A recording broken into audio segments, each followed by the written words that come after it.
दोस्तों नमस्कार, आप सभी लोगों का AKS एकेडमी के YouTube चैनल पर बहुत बहुत स्वागत है। दोस्तों आज के इस वीडियो में हम लोग 100 महत्वपूर्ण प्रश्नों की चर्चा करेंगे जो कि आपके MPGK से संबंधित हैं और ये प्रश्न आपके पिछले 30 सालों में MP में होने वाले विभिन्न प्रतियोगी परीक्षाओं में किसी न किसी परीक्षा में आए हुए हैं। इसके पहले हमने एक और वीडियो बनाया था जिसमें भी हमने MPGK के 100 महत्वपूर्ण PYQ सॉल्व करवाए थे। अगर आपने वो वीडियो नहीं देखा है तो इस वीडियो के डिस्क्रिप्शन बॉक्स में जाइए, वहां पर आपको उसकी लिंक मिल जाएगी और आप उस वीडियो को देख लीजिए। इससे क्या होगा, आपकी एक कंटिन्यूटी बनी रहेगी। तो आइए आज के वीडियो में हम लोग फिर से MPGK के 100 महत्वपूर्ण PYQs देखते हैं। यहां पर हमारा सबसे पहला प्रश्न है आपका, निम्नलिखित में से किस जिले में अधिकतम औसत वार्षिक वर्षा होती है? यानी कि मध्य प्रदेश का ऐसा कौन सा जिला है जिसमें सबसे ज्यादा औसत वार्षिक वर्षा होती है? तो अकॉर्डिंग टू यहां पर क्वेश्चन आपका डिंडोरी जिला आएगा। इसका आंसर क्या होगा? डिंडोरी। डिंडोरी में आपके सबसे ज्यादा इस जो प्रश्नों आपके प्रश्न में जो विकल्प दिए गए हैं उसके तुलना में डिंडोरी में जो है तो आपके सबसे ज्यादा औसत वार्षिक वर्षा होती है। और किसी एक स्थान की बात करें तो पचमढ़ी आपका सबसे ज्यादा वर्षा वाला मध्य प्रदेश का जगह है। मध्य प्रदेश में बात करें औसत वार्षिक वर्षा की तो 112 सेंटीमीटर औसत वार्षिक वर्षा यहां पर होती है मध्य प्रदेश में आपके। और मध्य प्रदेश में वर्षा जो है पूर्वी और पश्चिमी दोनों शाखाओं से, यानी कि आपके बंगाल की खाड़ी से और अरब सागर दोनों जगह से मध्य प्रदेश में वर्षा आपके प्राप्त होती है। मध्य प्रदेश की उष्णकटिबंधीय मानसूनी प्रकार की जलवायु है यहां पर।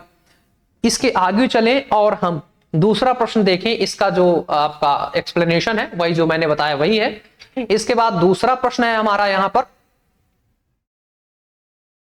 मध्य प्रदेश में सर्वाधिक वर्षा परिवर्तनशीलता किस जिले में पाई जाती है? क्या यहां पर आपका मध्य प्रदेश में सर्वाधिक वर्षा परिवर्तनशीलता या परिवर्तनीयता किस जिले में पाई जाती है? यानी कि कहां पर सबसे ज्यादा वर्षा की परिवर्तनीयता है? ये आपके MPPSC असिस्टेंट रजिस्ट्रार एग्जाम 2022 में आया हुआ प्रश्न है। तो यहां पर सबसे ज्यादा परिवर्तनीयता कहां पर पाई जाएगी आपकी अकॉर्डिंग टू क्वेश्चन? तो इसके आंसर की बात करें तो इसका आंसर हो जाएगा ऑप्शन सी। मध्य प्रदेश में सर्वाधिक जो परिवर्तनीयता है वो आपके अकॉर्डिंग टू क्वेश्चन खरगोन में पाई जाएगी। कहां पाई जाएगी? खरगोन में पाई जाएगी। इसके पीछे रीजन क्या है? देखिए, जो आपका मध्य प्रदेश वाला क्या आपका मध्य प्रदेश का जो ये आपका मैप है ना, थोड़ा और बेहतर बनाया जा सकता है पर समझने के लिए पर्याप्त है। तो ये जो आपका मध्य प्रदेश का मैप है तो इसमें जो वर्षा होती है वो पूरब साइड में सबसे ज्यादा है ना, क्या पूर्वी साइड में सबसे ज्यादा वर्षा होती है और पश्चिम साइड में यहां पर धीरे धीरे कम वर्षा होती है। तो जिधर ज्यादा वर्षा होती है उधर परिवर्तनशीलता, वर्षा की परिवर्तनशीलता कम रहती है और जिधर कम वर्षा होती है उधर परिवर्तनशीलता आपकी ज्यादा होती है। तो अकॉर्डिंग टू क्वेश्चन अगर हम खरगोन की बात करें तो खरगोन आपका कहां पर आएगा? आपके पश्चिम साइड में आएगा। ठीक, तो ये आपके पश्चिम साइड में परिवर्तनीयता क्या होती है? इसकी वर्षा की ज्यादा होती है, इसलिए खरगोन में सबसे ज्यादा परिवर्तनीयता होगी। बाकी आपने देखा होगा विकल्प में आपके सीधी भी था, है ना, तो सीधी पूर्वी साइड में है आपका, तो इसलिए यहां पर आपके वर्षा की परिवर्तनीयता सबसे कम होगी, सीधी, रीवा, है ना, पूर्वी साइड के जो क्षेत्र हैं। और इसके बाद कई बार MPPSC में इस तरह का प्रश्न आता है कि वर्षा की परिवर्तनीयता किस दिशा से किस दिशा की ओर घटती है? तो वर्षा की परिवर्तनीयता हमेशा आपके पश्चिम से, है ना, क्या पश्चिम से पूर्व की ओर घटती जाती है। लेकिन अगर यह पूछा जाए कि परिवर्तनीयता किस दिशा से किस दिशा की ओर बढ़ती है तो हमेशा ये पूरब से पश्चिम की ओर वर्षा की परिवर्तनीयता मध्य प्रदेश में आपके बढ़ती जाती है। यानी कि इधर जो है तो परिवर्तनीयता बढ़ती है आपके। तो मैं उम्मीद करता हूं कि आपको यह समझ में आ गया होगा। इसके बाद अगले प्रश्न की ओर चलते हैं और हमारा अगला प्रश्न है यहां पर, रीवा, सतना, पन्ना, जबलपुर, क्या रीवा, सतना, पन्ना, जबलपुर, सिवनी, कटनी जिले में किस प्रकार की मिट्टी पाई जाती है? यानी कि जो आपका विंध्य प्रदेश वाला क्षेत्र है वहां पर किस प्रकार की मिट्टी पाई जाती है? तो इसकी बात करें यहां पर तो इसका आंसर हो जाएगा आपका यहां पर ऑप्शन डी, रीवा, सतना, पन्ना, जबलपुर, सिवनी, कटनी जिलों में मिश्रित काली और लाल प्रकार की मिट्टी पाई जाती है। यहां पर कैसी मिट्टी पाई जाती है? मिश्रित काली और लाल प्रकार की जो है तो आपकी मृदा पाई जाती है। यह मालवा पठार की काली मिट्टी का ही विस्तार है। इसमें साधारणतया फास्फेट, नाइट्रोजन, कैल्शियम और कार्बनिक पदार्थ जो है तो आपके कमी होती है। सामान्यतः यह उपजाऊ मिट्टी है जिसमें कपास, मक्का आदि की फसल आपके यहाँ पर उत्पादित होती है। और वैसे भी जो विंध्य प्रदेश वाला पार्ट है वो छत्तीसगढ़ से जुड़ा हुआ है, तो वहां पे चावल का उत्पादन भी आपके पर्याप्त मात्रा में होता है। जैसे सीधी रीवा में यहाँ पर चावल का उत्पादन आपके होता है। बाकी यहाँ पर मिट्टी कैसी है? आपके मिश्रित काली और लाल प्रकार की मिट्टी है। सामान्यतः आप देखेंगे तो आपको मिश्रित मिट्टी है ना, आप बुक्स में देखेंगे तो वहां पे लिखा रहता है कि यहाँ पर जो है तो आपके मिश्रित मृदा पाई जाती है। और मालवा के पठार की बात करेंगे तो वहां पे काली मिट्टी पाई जाती है। नर्मदा के आसपास बात हो, उत्तरी क्षेत्र में बात करेंगे आप, यानी भिंड मुरैना में, तो वहां पे आपके जलोढ़ मिट्टी पाई जाती है। और बालाघाट के आसपास बात करेंगे उधर तो आपके लेटराइट मृदा पाई जाती है। इस तरह के मध्य प्रदेश में जो है तो मिट्टियों का आपके वितरण है। इसके बाद हमारा अगला प्रश्न है 104वां प्रश्न। मध्य प्रदेश में औसत वार्षिक वर्षा लगभग होती है क्या? औसत वार्षिक वर्षा कितने इंच के आसपास जो है तो मध्य प्रदेश में होती है? सेंटीमीटर में तो मैंने आपको बता दिया था, लेकिन यहां पर किस में बताना है? इंचेस में बताना है कितने इंच वर्षा होती है। तो इसका आंसर हो जाएगा ऑप्शन सी, यानी कि लगभग 44 इंच के आसपास जो है तो हमारे यहाँ मध्य प्रदेश में वर्षा होती है। तो आंसर आपका क्या हो जाएगा? Option C. और कितना? 44 है ना, 44 इंच के आसपास वर्षा होती है, जिसमें 58% वर्षा जून से सितंबर, कब से कब तक? 58% वर्षा जो है आपके जून से सितंबर, शेष 15% वर्षा चक्रवातों के प्रभाव से है ना अन्य ऋतुओं में होती है आपके मध्य प्रदेश में। पूर्व से पश्चिम की ओर तथा दक्षिण से उत्तर की ओर जाने पर वर्षा की मात्रा कम होती है। जब आप मध्य प्रदेश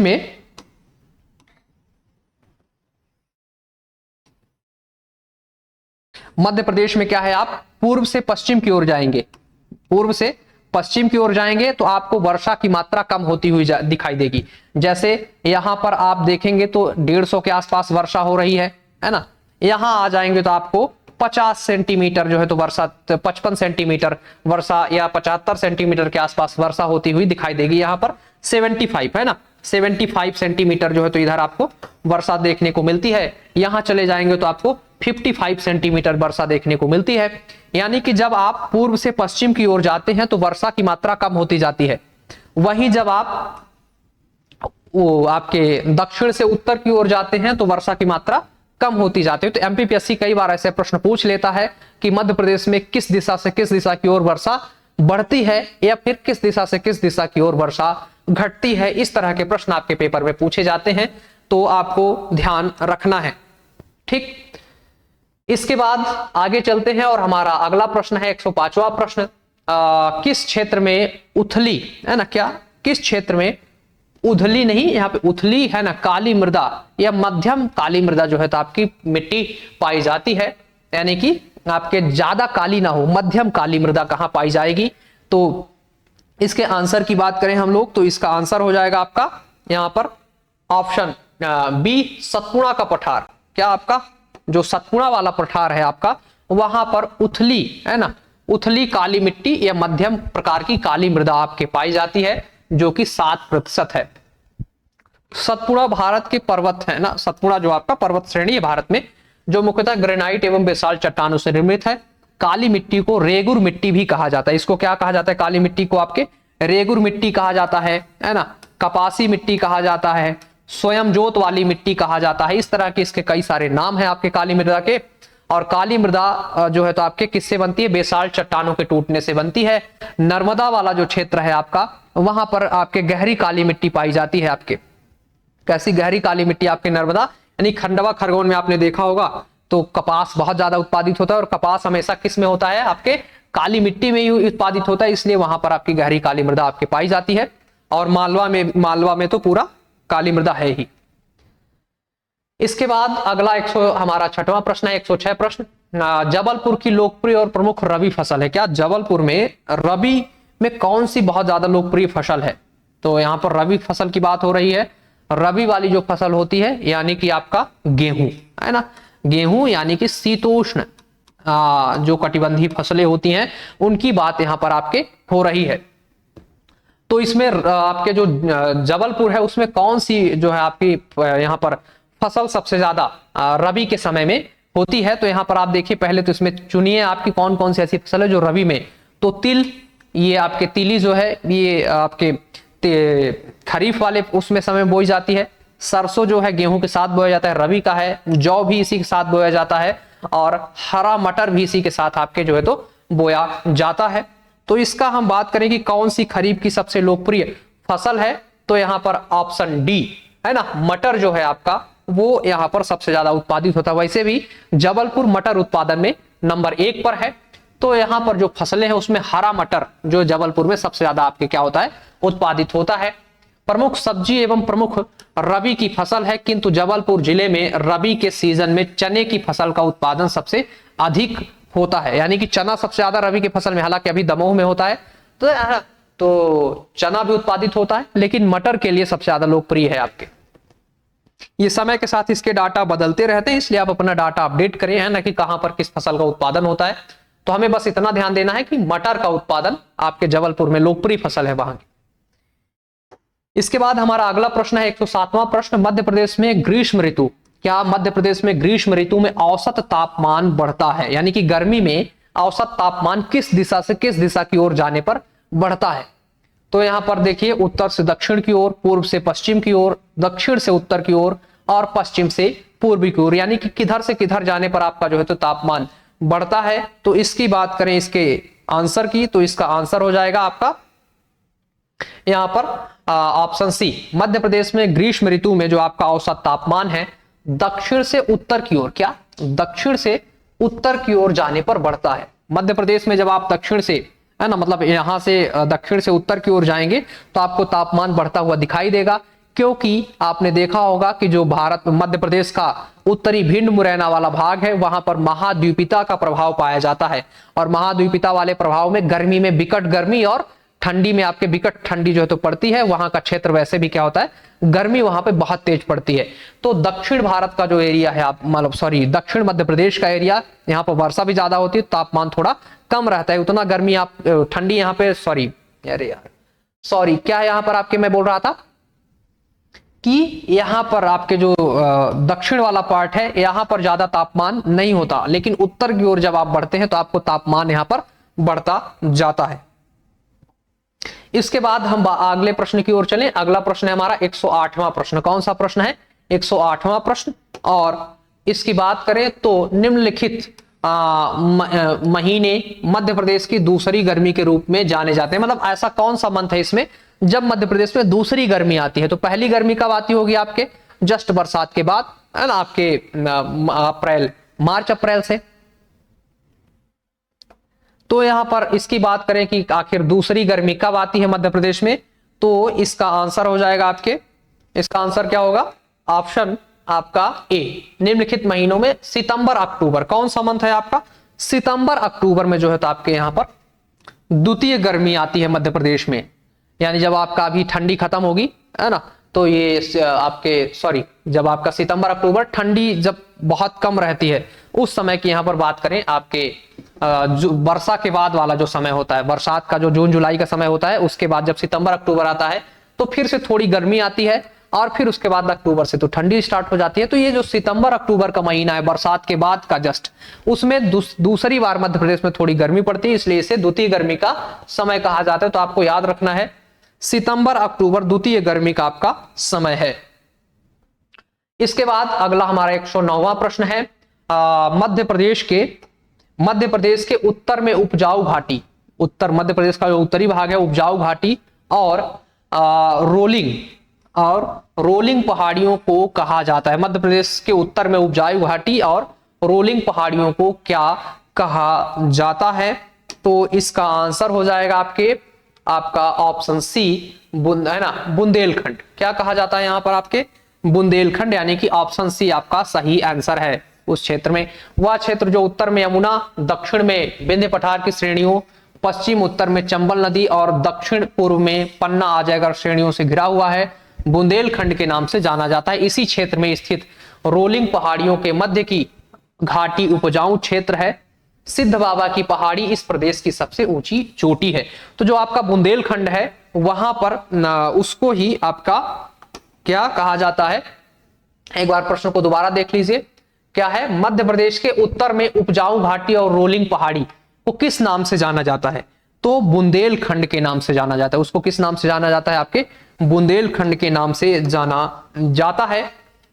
इसके बाद अब अगला प्रश्न है हमारा 110वां प्रश्न। कौन सी नदी गंगा की सहायक नदी नहीं है? इसमें जो नदियों के नाम दिए गए हैं उनमें से हमें बताना है कि कौन सी सहायक नदी गंगा की नहीं है। तो जैसे चंबल हो गई, आपकी बेतवा हो गई, सोन हो गई, वैनगंगा हो गई। तो चंबल भी आपके किससे मिलती है? यमुना से। बेतवा भी यमुना से, और सोन तो सीधा जो है तो आपके गंगा नदी से मिलती है। यहां पर वैनगंगा जो नदी है ये महाराष्ट्र में जो है तो वर्धा है ना, वर्धा नदी से वैनगंगा और वर्धा मिलकर के आपस में प्राणहिता संगम का निर्माण करती हैं, इसलिए वैनगंगा यहां पर सही आंसर होगा आपका। तो गंगा की सहायक नदी कौन सी नहीं है? तो यहां पर आपकी कौन नहीं है? ये आपकी वैनगंगा नहीं है। बाकी चंबल, सोन और बेतवा ये तीनों यमुना नदी में मिलती हैं, और यमुना नदी सोन जो है आपके सीधा उसमें मिलती है, गंगा में मिलती है। ये दोनों नदियां यमुना में मिलती हैं, और यमुना किस में मिलती है? गंगा में। वो सबसे बड़ी सहायक नदी है उसकी आपके। तो इसलिए जो है आपका तो सही आंसर हो जाएगा वैनगंगा, जो कि इसकी सहायक नदी नहीं है। इसके बाद आगे चलते हैं और अगला प्रश्न है हमारा, यहां पर थोड़ा सा इसका आप देख लीजिए चाहे तो, है ना। क्या है, चंबल एवं बेतवा यमुना की सहायक नदी हैं, जबकि सोन गंगा की सहायक नदी है। ये तीनों नदियां गंगा तंत्र की भाग हैं, क्योंकि यमुना गंगा की सहायक नदी है ना। वैनगंगा गोदावरी की सहायक नदी है, यह गंगा की सहायक नदी नहीं है। ठीक, तो आपको ये समझ में आ गया होगा वैनगंगा क्यों इसकी सहायक नदी नहीं है। इसके बाद 111वां प्रश्न है हमारा, वैनगंगा नदी की अपवाह तंत्र में स्थिति। क्या वैनगंगा नदी जो आपकी है उसकी अपवाह तंत्र में क्या स्थिति है, यानी कि किससे जुड़ी हुई वो आपकी नदी है? ये आप तो देखिए एमपीपीएससी टैक्सेशन असिस्टेंट में 2022 में प्रश्न आया हुआ है। यहां पर जो भी प्रश्न है आपके सब एक से बढ़कर के एक प्रश्न है जो प्रीवियस ईयर में आए हुए हैं। तो वैनगंगा नदी किस अपवाह तंत्र में स्थित है या किस अपवाह तंत्र का भाग है? तो अभी मैंने बताया कि वैनगंगा नदी जो है आपके क्या वैनगंगा नदी आपके गोदावरी अपवाह तंत्र का भाग है। किसका? गोदावरी अपवाह तंत्र का ये आपके भाग है।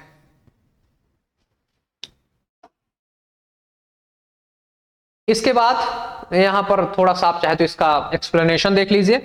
क्या है, वैनगंगा नदी का अपवाह तंत्र में गोदावरी अपवाह तंत्र शामिल होता है। वैनगंगा मुख्यतः गोदावरी की सहायक नदी है। यह नदी मध्य प्रदेश के सिवनी जिले के महादेव पहाड़ियों से निकलती है ना। महादेव पहाड़ी पर है ना, ये यहां से निकलती है। इसका अपवाह वेशिन मध्य प्रदेश एवं महाराष्ट्र से होकर बहती है। और मैंने जैसा कि बताया था कि आपकी वैनगंगा नदी वर्धा नदी से मिलकर के प्राणहिता संगम का निर्माण करती है। इसके बाद यहां पर अगला प्रश्न है हमारा 112वां प्रश्न।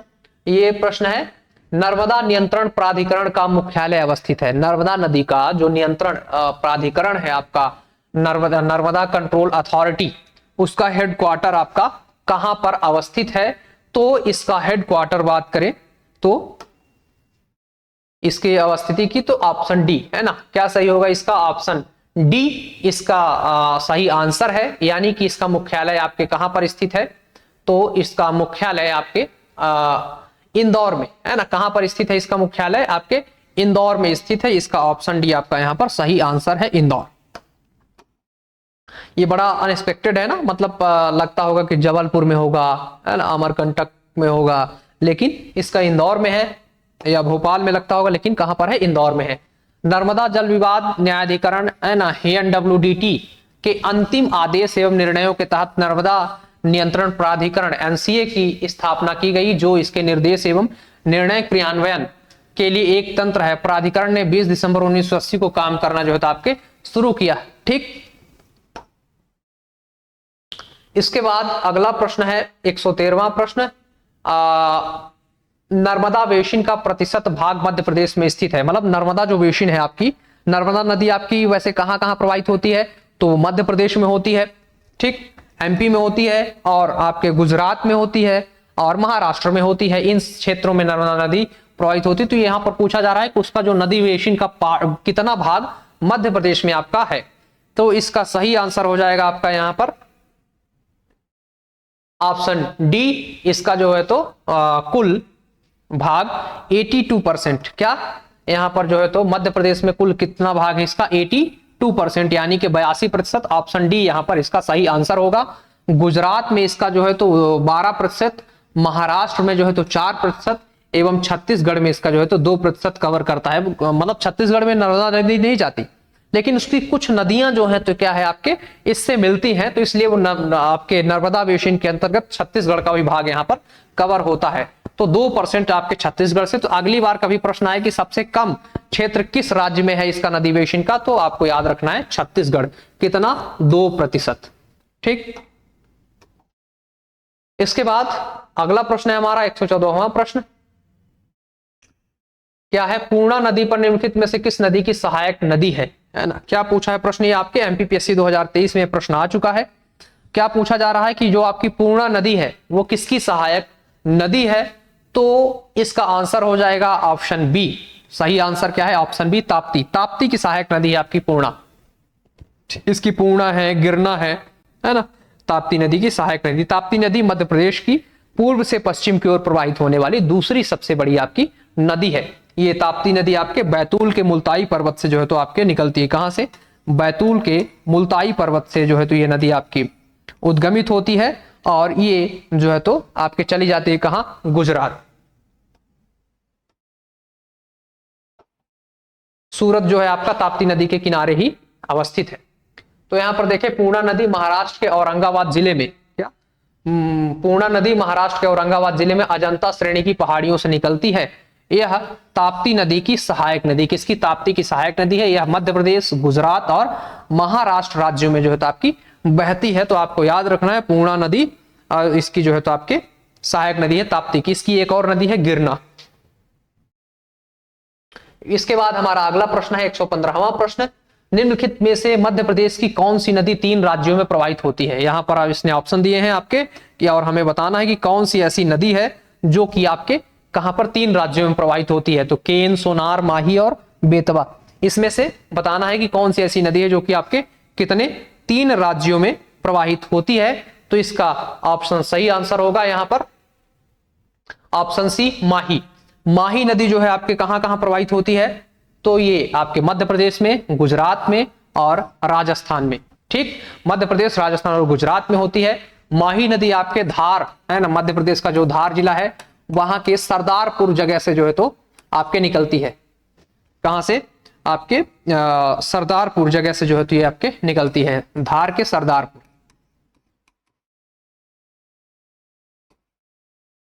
धार के सरदारपुर से जो है तो निकलती है और ये इन 3 राज्यों में प्रवाहित होती है। इसका उद्गम मध्य प्रदेश के धार जिले के विंध्याचल पर्वत से होता है। तो धार जिले में सरदारपुर नामक जगह से निकलती है। इसके बाद हमारा अगला प्रश्न है यहां पर क्वेश्चन नंबर 116। राजघाट बहुउद्देशीय परियोजना निम्नांकित में से किन 2 राज्यों की संयुक्त परियोजना है? क्या पूछ रहा है? राजघाट परियोजना। राजघाट परियोजना बहुउद्देशीय परियोजना निम्नांकित में से किन 2 राज्यों की संयुक्त परियोजना है?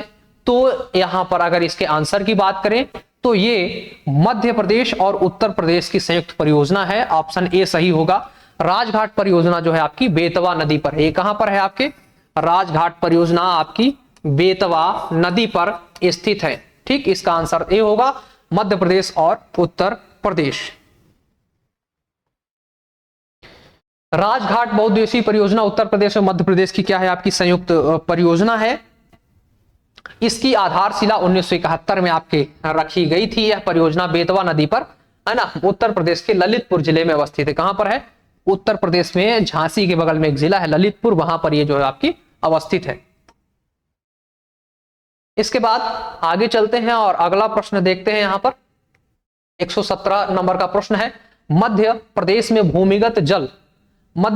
भूमिगत जल संसाधन का अतिशोषण करने वाले जिले निम्नलिखित में से किस क्षेत्र में आते हैं? क्या यहां पर भूमिगत जल का क्या कर रहे हैं ये लोग? भूमिगत जल का अतिशोषण। भूमिगत जल का अति शोषण कर रहे हैं, है ना। ऐसे कौन कौन से आपके जो है तो किस जिले निम्नलिखित में से किस क्षेत्र में केंद्रित है, यानी कि वो जिले जो भूमिगत जल का शोषण कर रहे हैं, अति शोषण कर रहे हैं, वो किन क्षेत्रों में आपके जो है तो यहां पर केंद्रित है या किस क्षेत्र में जो है तो आपके आते हैं। तो इसका आंसर हो जाएगा आपका यहां पर ऑप्शन डी। मध्य प्रदेश में भूमिगत जल संसाधनों का अति शोषण जो है कहां हो रहा है, मालवा के क्षेत्र में हो रहा है। अगर आप इंदौर या इसके आसपास के एरिया में रहते हैं तो आपने देखा होगा गर्मी के समय पे यहाँ पे इंदौर में वाटर लेवल 400-500 फीट नीचे चला जाता है और हर जगह पे जो है तो क्या किया जाता है, आपके टैंकर से पानी जो है तो मंगवाया जाता है। यानी कि इंदौर में पानी की बहुत ज्यादा क्या है, समस्या है। क्यों है, क्योंकि यहां पर इसका अति शोषण हो रहा है और पानी का जमाव तो बिल्कुल भी नहीं हो रहा है, क्योंकि पूरा शहर, पूरा क्षेत्र कंक्रीट से ढका हुआ है ना। रोड हो, उसके अगल बगल के एरिया हो पूरे, या फिर बिल्डिंग्स ही बिल्डिंग्स हैं, तो यानी कि जमीन में पानी बहुत कम सोखता है। हम लोग उसका उपभोग उससे ज्यादा करते हैं, यानी कि अति शोषण करते हैं। और वो क्षेत्र आपका कौन सा है, मालवा है। मालवा में जितने भी आपके इंदौर हो, है ना, उज्जैन हो, धार हो, आपका सभी एरिया जो है तो यहां पर पानी का अति शोषण आपके किया जाता है। इसके बाद 118वां प्रश्न है हमारा, निम्नलिखित में से कौन सा जलप्रपात नर्मदा नदी पर स्थित नहीं है। यहां पर क्या बताना है कि कौन सा स्थित नहीं है ना। नहीं पर आपको विशेष ध्यान देना है। यहां पर आपका मांधार जलप्रपात, भालकुंड जलप्रपात, दर्दी जलप्रपात और कपिल धारा यहां पर जो है तो आपका जलप्रपात। तो इसमें आपका सही आंसर हो जाएगा आपका ऑप्शन बी, भालकुंड, है ना। भालकुंड जलप्रपात या इसी को राहतगढ़ जलप्रपात भी आपके कहा जाता है। भालकुंड या राहतगढ़ जलप्रपात भी जो है तो आप इसको कहा जाता है। तो ऑप्शन बी यहां पर आपका सही आंसर होगा। भालकुंड जलप्रपात बीना नदी पर स्थित है, जबकि मांधार, दर्दी और कपिल धारा जलप्रपात कहां पर स्थित है आपके, ये सभी नर्मदा नदी पर आपके जो है तो स्थित हैं। कौन सा, मांधार, दर्दी और कपिल धारा, ये तीनों यहीं स्थित है। सिर्फ भालकुंड या राहतगढ़ जलप्रपात सागर में बीना नदी पर स्थित है आपके। इसके बाद अगला प्रश्न है हमारा यहां पर 119वां प्रश्न, है ना। 119वां प्रश्न है, बाण सागर परियोजना के संदर्भ में निम्नलिखित में से कौन सा, है ना, कथन सही है। क्या आपका बाण सागर परियोजना के संदर्भ में निम्नलिखित में से कौन सा कथन सही है। तो देखिए यहां पर पहला कथन है इसका, इस परियोजना का नाम 7वीं शताब्दी के प्रसिद्ध संस्कृत विद्वान बाणभट्ट के नाम पर रखा गया है। बिल्कुल सही बात है ना। बाण सागर परियोजना इन्हीं के नाम पर है। दूसरा है यहां पर यह परियोजना मध्य प्रदेश, बिहार और झारखंड के कुछ हिस्सों को सिंचाई सुविधा प्रदान करती है। इसके बाद यहां तो इनमें से हमें यह बताना है कि कौन कौन से आपके सही है। तो यहां पर इसका आंसर क्या हो जाएगा, आइए आंसर देखते हैं। तो इसका आंसर होगा आपका ऑप्शन ए, बाण सागर परियोजना उत्तर प्रदेश, मध्य प्रदेश एवं बिहार की क्या है, संयुक्त परियोजना है। इसमें झारखंड नहीं शामिल है। इस परियोजना का नाम 7वीं शताब्दी में प्रसिद्ध संस्कृत विद्वान बाणभट्ट के नाम पर रखा गया है। तो इसका आंसर कौन है, सिर्फ ए सही है। यानी कि सिर्फ एक, केवल एक, है ना, केवल एक। यानी कि क्या, ये जो झारखंड वाली बात यहां पर आंसर ए है। जो यहां पर झारखंड वाली बात कही गई है, झारखंड में बाण सागर परियोजना बिल्कुल भी यहां पर जो है तो बाण सागर परियोजना से सिंचाई नहीं होती है आपके, है ना। यहां पर आपके जो मध्य प्रदेश, उत्तर प्रदेश और बिहार की संयुक्त परियोजना है आपके बाण सागर परियोजना, जो कि शहडोल के देवलोद में इसका जो है तो मुख्यालय, मतलब वहां से कंट्रोल होता है, वहां पर इसका मुख्यालय है। और ये मध्य प्रदेश, उत्तर प्रदेश और बिहार की संयुक्त परियोजना है। झारखंड इसमें बिल्कुल भी नहीं आता है। तो इसलिए जो ऑप्शन सेकंड है यहां पर, ये गलत है। तो इसलिए आंसर ऑप्शन ए होगा, केवल एक, यानी कि ये कथन बस सही है। इसके बाद अगले प्रश्न की ओर चलते हैं। अगला प्रश्न है हमारा 120वां प्रश्न, कारा करजन खुर्दी, क्या, कारा करजन खुर्दी कोटान निम्नलिखित में से किस नदी की सहायक नदियां हैं। क्या, कारा, करजन, खुर्दी और आपकी कोटन निम्नलिखित में से किस नदी की सहायक नदी है। तो इसकी बात करें कि किसकी सहायक नदी होगी, तो यहां पर इसके आंसर की बात करें तो इसका आंसर हो जाएगा आपका ऑप्शन ए, है ना। ये सभी किसकी सहायक नदियां हैं, नर्मदा की। किसकी सहायक नदियां हैं, आपके नर्मदा की सहायक नदियां हैं। ठीक, नर्मदा नदी उत्तर में विंध्य तथा दक्षिण में सतपुड़ा के मध्य जो है तो आपके प्रवाहित होती है, मतलब विंध्याचल पर्वत श्रृंखला और सतपुड़ा के बीच में नर्मदा नदी आपकी प्रवाहित होती है। मध्य प्रदेश की सबसे बड़ी आपकी नदी है, इसकी कुल लंबाई 1312 किलोमीटर है। ये आपके कहां से निकलती है, अनूपपुर के अमरकंटक वाले क्षेत्र से निकलती है और गुजरात में खंभात की खाड़ी में जाकर के ये गिरती है और ये वहां पर एस्चुअरी का निर्माण करती है आपके। अगला प्रश्न है हमारा, मध्य प्रदेश में कोलार सिंचाई परियोजना निम्नलिखित में से किस नदी बेसिन में स्थित है? क्या कोलार सिंचाई परियोजना किस नदी बेसिन में स्थित है? तो ये आपका आ जाएगा, कोलार परियोजना ये आएगी आपके ऑप्शन सी, यानी कि कोलार परियोजना नर्मदा नदी पर स्थित है। क्या नर्मदा नदी पर इंदौर जिले में स्थित है। यह 1988 में बनकर तैयार हुई थी। तो यहाँ पर जो कोलार सिंचाई परियोजना है ये इंदौर में नहीं बल्कि भोपाल में है। कहां पर है आपके?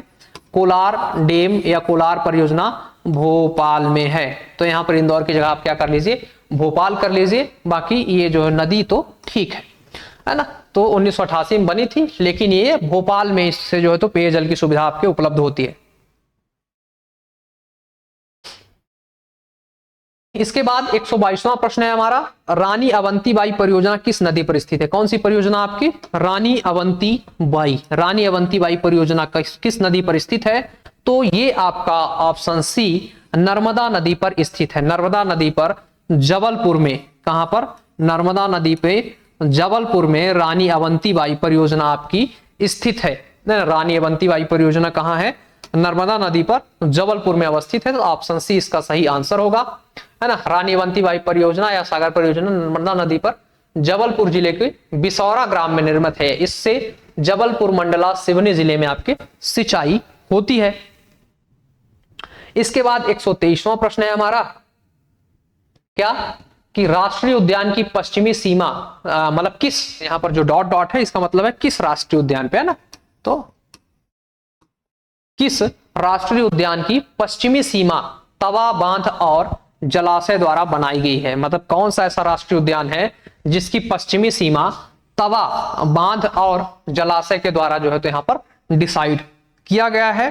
तो इसका आंसर हो जाएगा आपके यहां पर ऑप्शन सी, है ना, सतपुड़ा राष्ट्रीय उद्यान। कौन सा आपका? सतपुड़ा राष्ट्रीय उद्यान जो है वो उसकी पश्चिमी सीमा तवा बांध और जलाशय द्वारा बनाई गई है। यह राष्ट्रीय उद्यान मध्य प्रदेश के होशंगाबाद, है ना, वर्तमान में इसका नाम अब नर्मदापुरम कर दिया गया है। क्या? नर्मदापुरम कर दिया गया है। इसकी जो होशंगाबाद है ये मालवा के शासक हुसैन शाह ने इसका नाम बदला था, अब इसका नाम नर्मदापुरम हो गया है। यह एक बाघ संरक्षित क्षेत्र है। क्या? बाघ संरक्षित क्षेत्र के रूप में प्रसिद्ध है और विभिन्न प्रकार के जीवों और वनस्पतियों का घर है। इसका क्षेत्रफल 524 वर्ग किलोमीटर। इसकी स्थापना 1981 में जो है तो आपके की गई थी। तो आपको ये समझ में आ गया होगा कि तवा बांध और तवा जलाशय के द्वारा किस राष्ट्रीय उद्यान की पश्चिमी सीमा डिसाइड की गई थी? तो वो आपका सतपुड़ा राष्ट्रीय उद्यान है। इसके बाद हमारा अगला प्रश्न है 124वां प्रश्न। 124वां प्रश्न क्या है? निम्नलिखित में से कौन सा युग्म सही सुमेलित नहीं है? हमें इसमें यह बताना है कि कौन सा युग्म जो है आपका सही सुमेलित नहीं है। जो यहां पर कई सारे युग्म दिए गए हैं तो उसमें से आपके सुमेलित कौन सा नहीं है? जैसे बरगी परियोजना जबलपुर, बिल्कुल सही है। तवा परियोजना होशंगाबाद, बिल्कुल सही है ना। मटियारी डैम आपका, है ना, और ये है वारणा घाटी परियोजना। तो जो आपका ये यहां पर ऑप्शन डी है वारणा घाटी उज्जैन, ये जो है आपका सही नहीं है। ठीक, तो जो मैंने बताया कि वारणा घाटी परियोजना आपका सही नहीं है, तो आप आंसर क्या होगा आपका? ऑप्शन डी, है ना, वारणा घाटी आपके उज्जैन में नहीं है। तो यहां पर आप देख लीजिए वारणा घाटी कहां पर है? रायसेन में है। बाकी सब सही है ना। बरगी परियोजना, जिसे इसको अवंतीबाई परियोजना के नाम से जाना जाता है। अभी हमने चर्चा किया था कि जो बरगी परियोजना है उसे अवंतीबाई परियोजना के नाम से भी जाना जाता है। तो आपको ये याद रखना है, बरगी डैम या बरगी परियोजना को अवंतीबाई परियोजना भी कहा जाता है। ठीक है ना। और तवा परियोजना तो होशंगाबाद में ही है ना। और मटियारी बांध जो है आपके मंडला में ही है। ठीक, इसके बाद आगे चलते हैं और अगला प्रश्न है हमारा 125वां प्रश्न। 125वें प्रश्न में क्या है, कौन सा बांध, क्या कौन सा बांध पश्चिमी मध्य प्रदेश में खंडवा जिले के पुनासा गांव से लगभग 10 किलोमीटर दूर नर्मदा नदी पर बनाया गया है। यहां पर ये पूछ रहे हैं कि भाई ऐसा कौन सा बांध है जो कि आपके खंडवा के जो पुनासा गांव है उससे 10 किलोमीटर दूर बनाया गया है। तो यहां पर इसका नाम हो जाएगा आपके ऑप्शन सी, इंदिरा सागर बांध। इंदिरा सागर बांध को पुनासा बांध के नाम से भी जाना जाता है। किस नाम से? पुनासा बांध के नाम से जाना जाता है। यह हमारे देश में सबसे ज्यादा जल संग्रहण करने वाला आपका बांध है, यानी कि सबसे ज्यादा जल संग्रहण आपके इसी बांध में होता है। तो आपको याद रखना है, इंदिरा सागर बांध को पुनासा डैम के नाम से जाना जाता है क्योंकि ये पुनासा गांव के पास में जो है आपका स्थित है ना। और ये किस नदी पर है? आपके नर्मदा नदी पर ये बांध आपका बनाया गया है।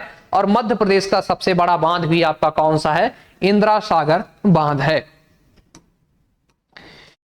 इसके बाद अगले प्रश्न की ओर चलें।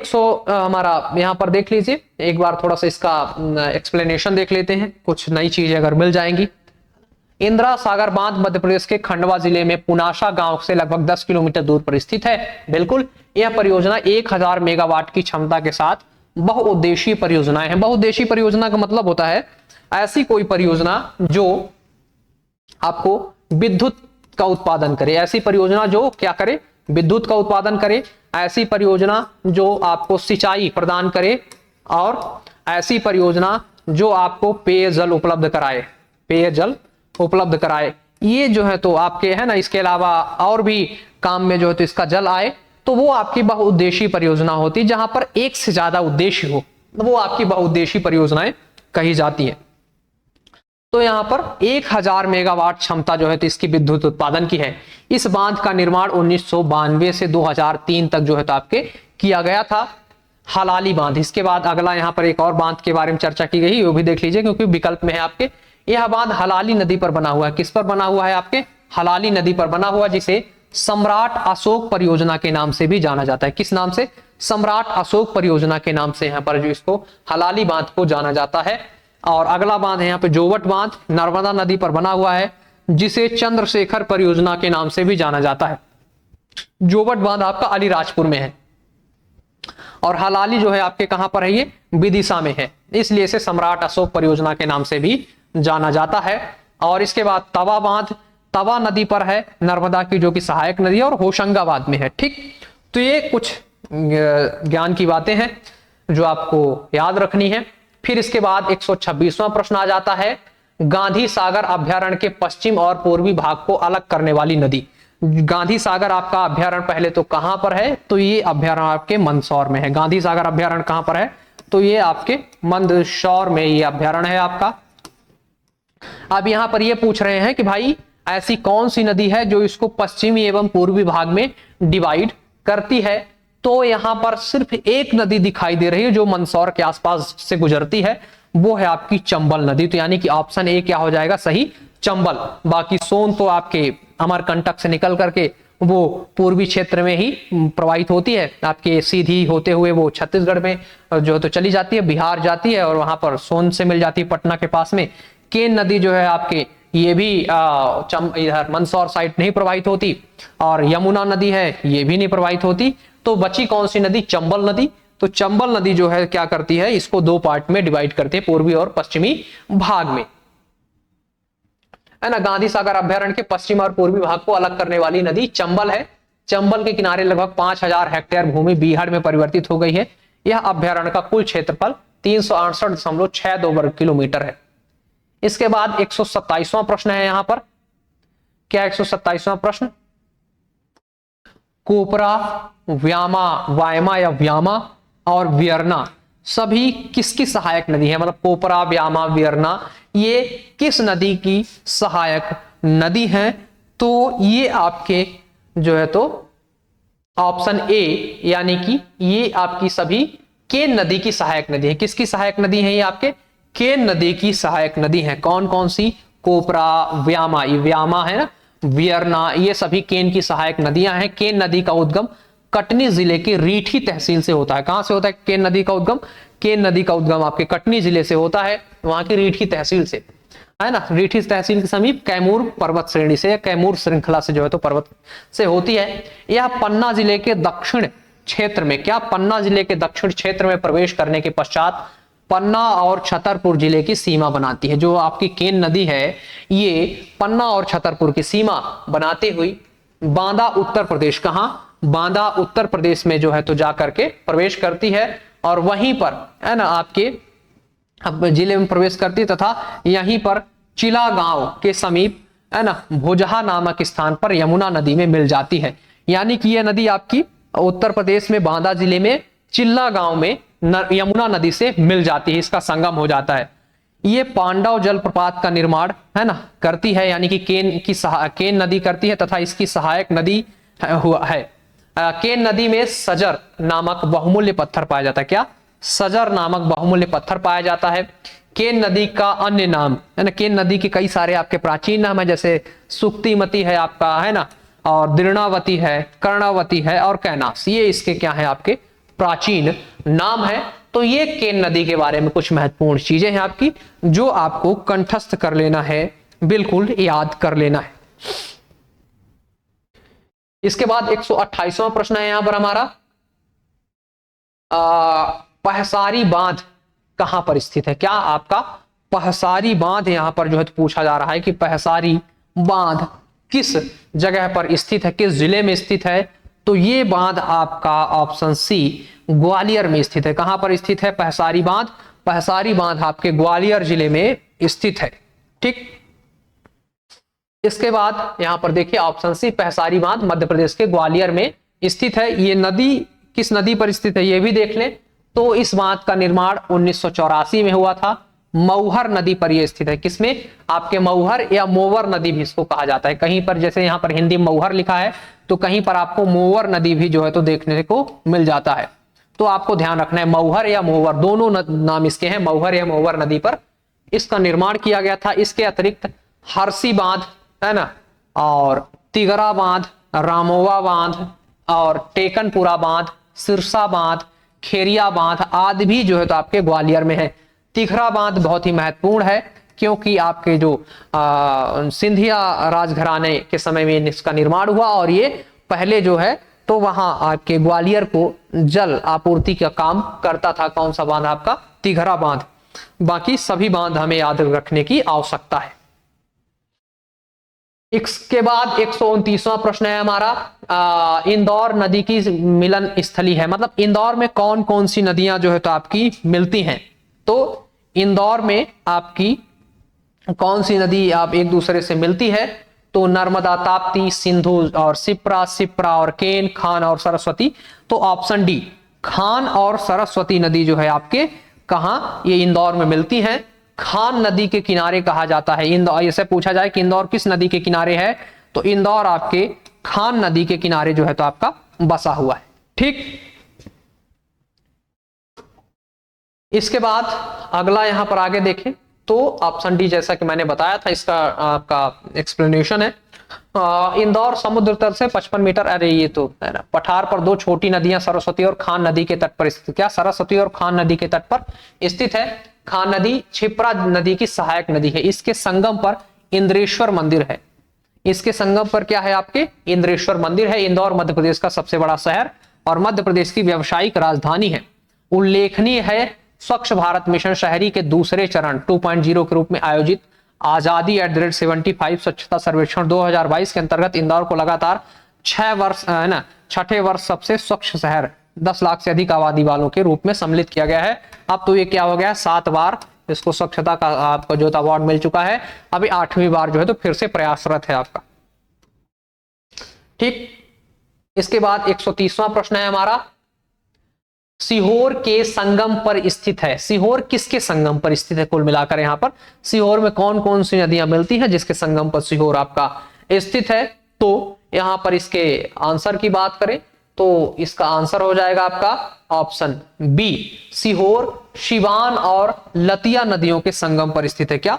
सीहोर जो है आपके सिवान और लतिया इन दो नदियों के संगम पर आपके स्थित है। सीहोर मालवा क्षेत्र के मध्य में विंध्याचल रेंज की तलहटी में स्थित एक जिला है। जिले का क्षेत्रफल 6578 वर्ग किलोमीटर है। ठीक, तो हमें याद रखना है सीहोर आपके सिवान और लतिया नदी के संगम पर स्थित है। इसके बाद 131वां प्रश्न है हमारा, कोहिरा बांध है ना में स्थित है। क्या कोहिरा बांध कहां पर स्थित है? कैमूर जिले में, शिवपुरी में, रीवा में या धार में? तो इसका सही आंसर हो जाएगा आपका ऑप्शन ए। ये जो है तो कैमूर जिले में है ना, कैमूर जिले में कोहिरा नदी पर जो है तो स्थित है। कहां पर? कैमूर जिले में कोहिरा नदी पर स्थित है ना। इस बांध का निर्माण 1962 में किया गया था। इस बांध का निर्माण सिंचाई के उद्देश्य के लिए हुआ था। यह एक प्रकार का गुरुत्वाकर्षणीय बांध है। तो ये जो आपका कैमूर जिला है ना, ये मध्य प्रदेश में नहीं है, ये छत्तीसगढ़ में आपका जिला है। कैमूर जिला छत्तीसगढ़ में जो है तो आपका है ना, तो वहां का है। ये आपको उतना आवश्यक नहीं है। ये आपके किस पेपर में आया था? तो देखिए पटवारी में आया था और असिस्टेंट मैनेजर एग्जामिनेशन 2021 में, यानी कि जो है तो ये मध्य प्रदेश के बॉर्डर से रिलेटेड है ना, इसलिए पूछ लिया था उन्होंने। इसके बाद हमारा अगला प्रश्न है 132वां है ना, चिड़ीखो झील कहां पर स्थित है? क्या चिड़ीखो झील कहां पर स्थित है?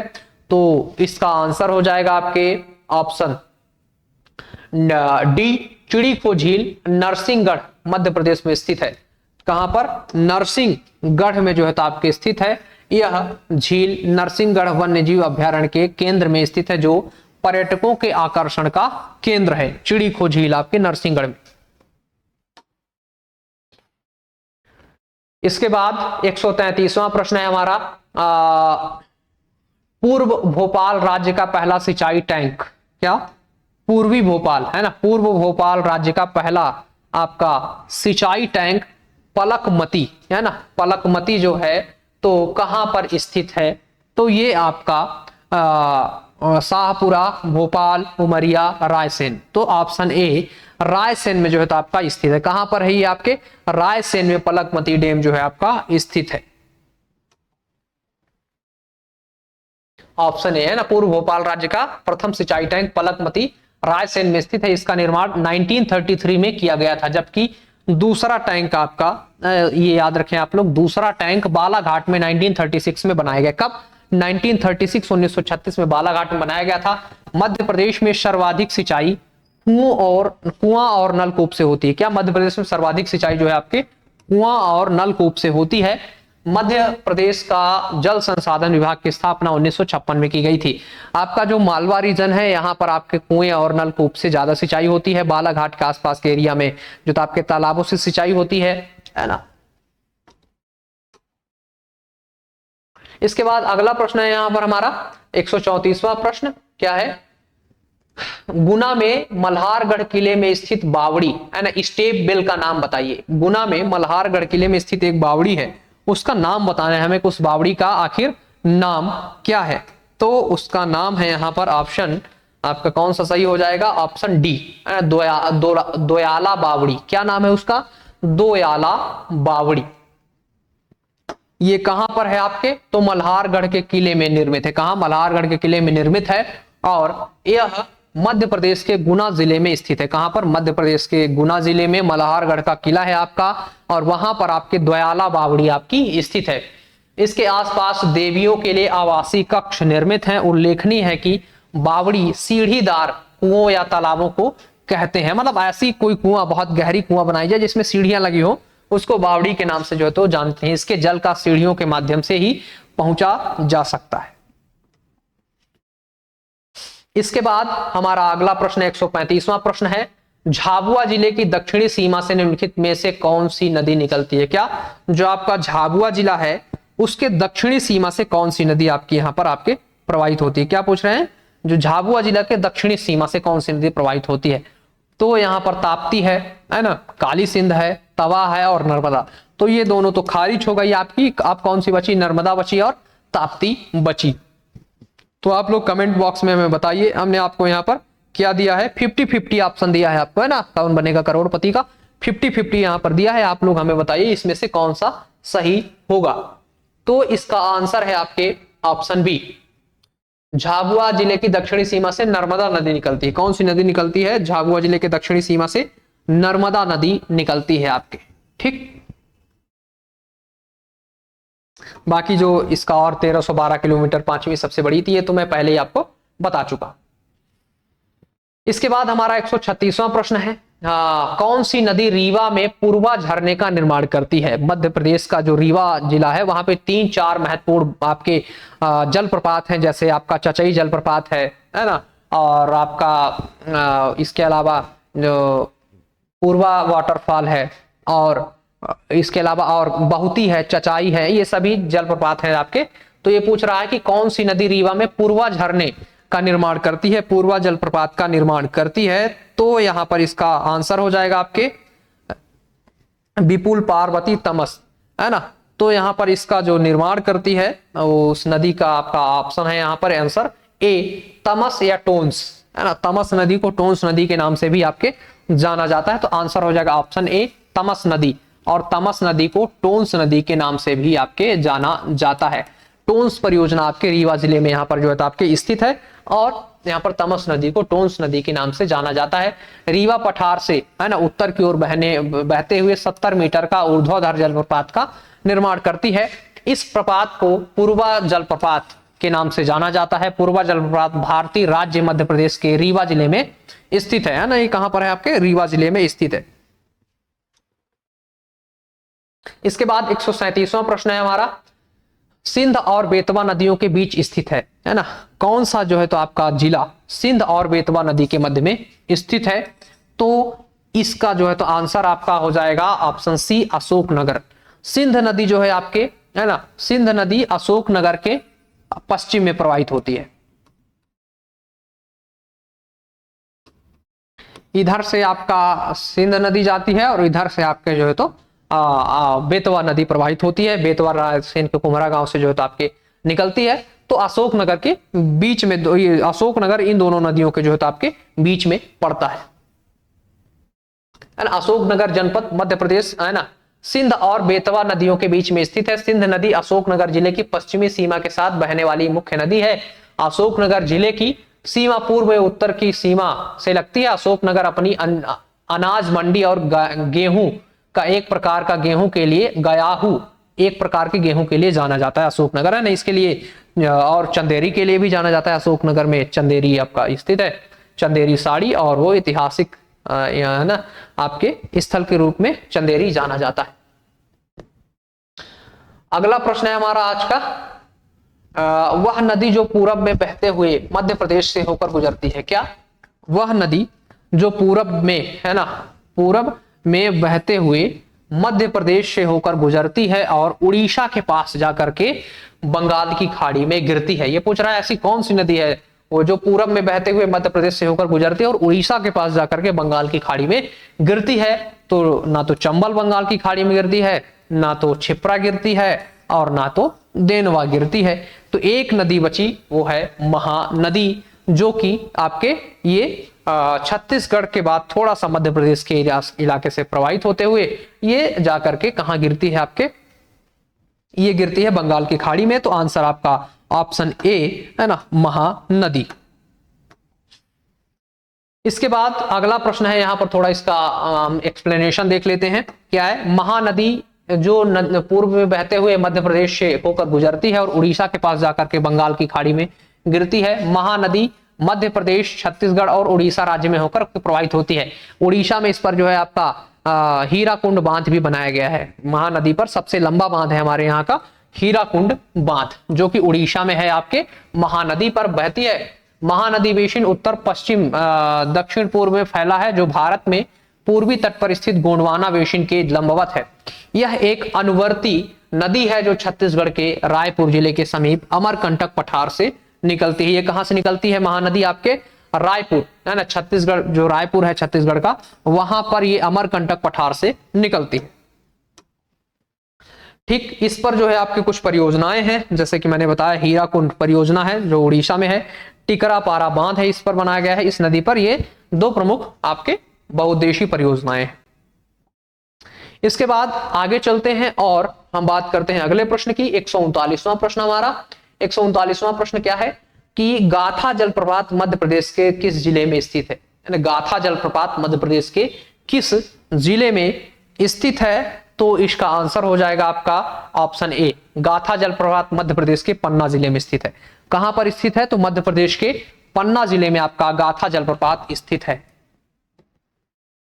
ध्यान रखेंगे आप लोग, गाथा जलप्रपात पन्ना जिले में स्थित है। इस जलप्रपात की ऊंचाई 91 मीटर है।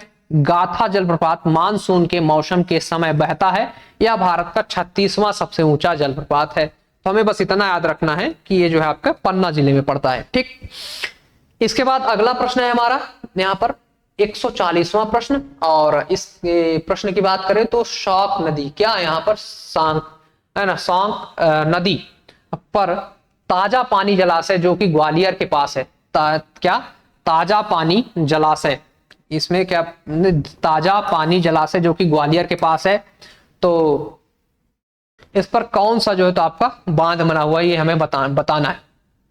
जो ग्वालियर के पास है तो इसमें कौन सा बांध है, हमें ये बताना है। इस पर कौन सा बांध है, तो किस बांध पर ये जलाशय बना है, तो ऑप्शन ए है ना, सौंक नदी पर ताजा जलाशय जो कि ग्वालियर के पास तिघरा बांध पर है। तो ये ताजा जलाशय किस पर है, आपके तिघरा बांध पर बनाया गया है। हमें यह याद रखना है, ताजा जलाशय आपके तिघरा बांध पर बना हुआ है। ये तिघरा बांध पर बना हुआ है। तिघरा बांध कहाँ है, आपके ग्वालियर में है। तो हमें इतनी चीजें इसका ध्यान रखना है। यह बांध ग्वालियर शहर को मीठे पानी आपूर्ति कराने में बड़ी भूमिका निभाता है। यह बांध अपने शिखर पर एक जलाशय का निर्माण करता है। इस बांध का निर्माण 1916 में सौंक नदी पर किया गया था। इस बांध के आसपास 11 गांव आते हैं। ग्रामीण अपने सिंचाई और घरेलू पानी पीने के लिए इसका उपयोग करते हैं आपके। इसके बाद 141वां प्रश्न है हमारा, धुती बांध के ऊपर स्थित है, मतलब धुती बांध किस नदी के ऊपर स्थित है, तो धुती बांध आपका ऑप्शन ए वैनगंगा नदी के ऊपर स्थित है। किसके ऊपर, वैनगंगा नदी के ऊपर जो है तो ये आपका स्थित है। इसका अगर हम एक्सप्लेनेशन देखें तो धुती बांध वैनगंगा नदी के ऊपर स्थित है। यह मध्य प्रदेश के बालाघाट जिले में स्थित है। तो हमें याद रखना है कि ये कहां है, मध्य प्रदेश के बालाघाट जिले में स्थित है। इसका निर्माण ब्रिटिश काल में 1923 में जो है तो किया गया था। इस बांध को इंजीनियर सर जॉर्ज मांस हरोट है ना, इसके इंजीनियर कौन थे, सर जॉर्ज मांस हरोट थे। इस बांध को 2 नहरों के द्वारा सिंचाई की जाती है। वैनगंगा जो आपकी वैनगंगा जो नदी है, इस पर 1923 में पहली जो है आपकी नहर बनाई जाती है। 1923 में मध्य प्रदेश की पहली नहर जो है आपके वैनगंगा नदी पर ही आपकी बनाई जाती है। तो हमें ध्यान रखना है।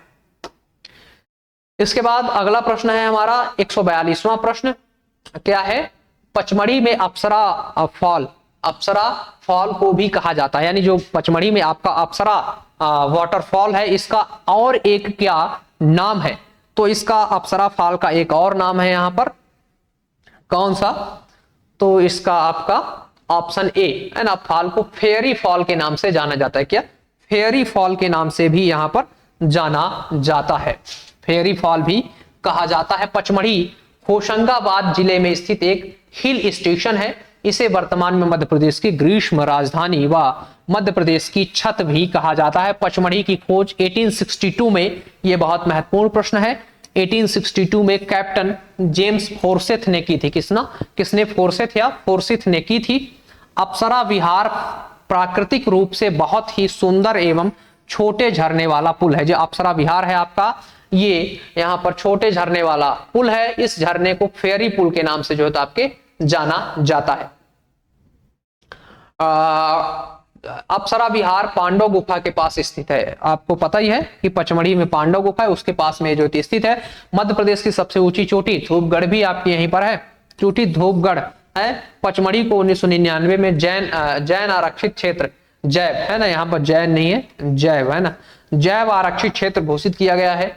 धूपगढ़ चोटी सतपुड़ा पर्वत श्रृंखला की महादेव श्रेणी में स्थित है। इसकी ऊंचाई 1350 मीटर है, जो कि मध्य प्रदेश की सबसे ऊंची आपकी चोटी मानी जाती है। इसके बाद 143वां प्रश्न है हमारा, क्या 143वां प्रश्न, दोनों नर्मदा की सहायक नदी, क्या प्रश्न है आपका यहाँ पर, केवई और जोहिला, क्या केवई और जोहिला नदियों में क्या समानता है। केवई और जोहिला में क्या समानता है, दोनों नर्मदा की सहायक नदी हैं, दोनों का उद्गम स्थान मैकल पर पहाड़ी है, दोनों वितरिकाएं और बहाकर अरब सागर में मिलती हैं, या फिर दोनों ग्वालियर की नदी है ना। ये कहां पे? ग्वालियर में। तो इसका सही आंसर हो जाएगा दोनों नर्मदा की सहायक नदी है, क्योंकि जो अमरकंटक का पठार है वहां से 3 नदियां आपके प्रवाहित होती हैं। एक तो आपके जो है तो सोन, और एक आपकी जोहिला,